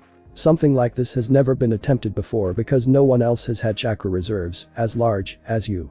It could work or it couldn't. You would have to test it or ask someone who knows more about the shadow clones than I do, Iruka said as Naruto thought to himself. I guess I'll have to ask Pervy Sage when he gets back, he said as Iruka raised a brow. Pervy Sage? Oh, he's my new sensei at the moment. Kakashi sensei is busy training Sasuke at the moment, so Pervy Sage is training me, Naruto said as Iruka said. I mean who is Pervy Sage and what have I told you about addressing people? Iruka scolded slightly as Naruto pouted. I treat them with respect, but the guy is a complete pervert. When I found him he was peeking at the women's bathhouse. I can't believe that guy is supposed to be my. Naruto luckily stopped himself from saying Godfather, but not the questioning gaze of Iruka. He's your what? Iruka asked as Naruto started chuckling nervously. My new sensei. Yeah, just my luck, any teacher I get after you is some sort of pervert. Well, thanks for the meal. Naruto slammed a few Ryo notes down as he bolted. Gotta get back to training, see you later Iruka-sensei, and thanks for the tip. Wait, Naruto. Iruka called out, but he was long gone. That boy, I swear he said, as he sat back down to finish his ramen. He remembered back to the night he gave Naruto his headband and the smile that was on his face. That boy, who had been through so much, lived a life of loneliness and isolation for something he had no control over. But despite everything stacked against him, he still managed to persevere and was determined to become Hokage one day. Good luck Naruto, I'm rooting for you, he said as he continued to believe in his student. Hours later Waterfall. Jiraiya returned with a happy perverted smile on his face as he held in his hand his notes. Haha, that was a good research trip. I'm going to have so much material for my next book, he said to himself as he walked back to the waterfall. I guess I should go and check on Naruto. If I had to guess, I'd say he's just about had it, learning the leaf concentration technique and wants to try summoning again. He smiled softly as he remembered back to the time he trained Minato. That boy is nothing like his father, but he has the same drive as both his parents. I know he'll become something truly amazing someday. He looked up to the sky and wondered if he'd be around long enough to see it. Oh well, no time like the present, he walked back into the clearing and blinked in surprise. There was Naruto, sitting under the tree channeling chakra into his leaf, while around him were 20 other clones of himself, as they all seemed to be practicing the same technique. But the strangest thing was that Jiraiya could sense a subtle difference in the boy's control. It had sharply improved since he left. Not to the point it was mastered, but it was noticeably better than when he left early that day. That's strange, how did he manage to improve his chakra control so well in such a short time? I wasn't gone that long was I? He asked himself before he stepped closer to the boy. Naruto, what's going on here? He asked as Naruto opened his eyes and looked over at the man. Pervy Sage. Guess what? You're not going to believe what I discovered. Naruto yelled as he looked over to his clones. Okay guys, that's enough, he ordered as the clones nodded and all dispelled. Naruto stumbled slightly from the rush of information. Whoa. Man, I've got to learn to stop to dispel them all at once. Whoa, you okay there Naruto? What the heck is going on here? He asked. Naruto grinned. I just figured out a cool new trick, he said as Jiraiya raised his eyebrow. See, I found out the shadow clones I make give me all their knowledge once they're dispelled. Yes, I'm aware of how the shadow clone jutsu works, Jiraiya said as Naruto grinned. Well, I talked to Iruka-sensei and he figured that if I train with my clones, I gain more experience. That means I can get this chakra control down lickety-split, he said as Jiraiya blinked. Really? I see that it could work. The shadow clones share their experience and knowledge with the original once they dispel. And you can create roughly 100 clones, so if you train with 100 clones a day, you could gain years of experience in a short amount of time, huh? Why didn't I think of this? Naruto grinned at this. Because I'm awesome, he said as Jiraiya shook his head. Not so fast, brat. Sure, this will help you gain better chakra control and maybe even help you learn some jutsus before the finals, but this doesn't mean you'll get physically stronger, he said as Naruto raised a brow. What do you mean? I mean your physical body won't improve by the clone trick, only your mind will improve. The shadow clone can only pass on the knowledge of how to do things, but your physical body won't change. That would be up to you, putting in the manual hours, he explained as Naruto sighed. Aw man, and here I thought I was going to be able to do all sorts of taijutsu like bushy brows, Naruto complained as Jiraiya chuckled. Relax kid, this is a good thing. It means now that training will go a lot smoother now. Heck, now you can catch up on all the stuff you missed out in record time, but that also means I'll have to monitor all of your clones. And then I'd be missing out on my peak, I mean important research. Such a shame. He wept as Naruto raised a brow. Why do I always get the weird ones as my teachers? Naruto asked himself while Jiraiya got his act under control. Okay, enough of that. Now comes the serious part. We'll set up a series of training methods. For the first part of your training, you will create 150 clones. Each clone will be separated into groups of 50.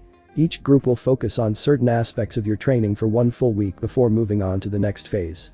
Understand? Jiraiya questioned as Naruto nodded. Phase 1 will be on your chakra control and knowledge. Phase 2 will focus on transforming your chakra element. Phase 3 will focus on learning new ninjutsu, and Phase 4 will focus on utilizing them in combat situations. While all this is happening, you and I will practice taijutsu and summoning, as well as attempt to draw upon the Nine Tails power. I will admit this plan will be hard and strenuous. Think you can handle it? He asked as Naruto grinned and held his fist to the man. Of course. I'm going to become Hokage after all. No way I'd be put off by some training. He yelled as Jiraiya smirked. Alright then, let's get down to business, kid, he said as Naruto smirked and crossed his fingers. Multi-shadow, clone jutsu. Meanwhile, Kikyo Castle. The squad of Anbu stood over the corpse of Hade as they stared at their fallen comrade. One amongst them did everything they could to hold in their anger and despair as she stared down at the man. She bent down and picked up his blade as she stared at the man that trained her in the way of the sword and to whom she had given her heart. Hade, how could this happen? She asked more of herself than Hade as she and the Anbu members stared at him. This is bad, we must inform Lord Hokage, the Anbu member said as they unfold a large scroll tarp and seal the corpse inside. Yugao, we must. I know we must inform Lord Hokage, the situation is dire. She spoke with a cold and emotionless tone. But they knew she was suffering, but as shinobi, as members of the Anbu Black Ops, they could not let their emotions get the best of them.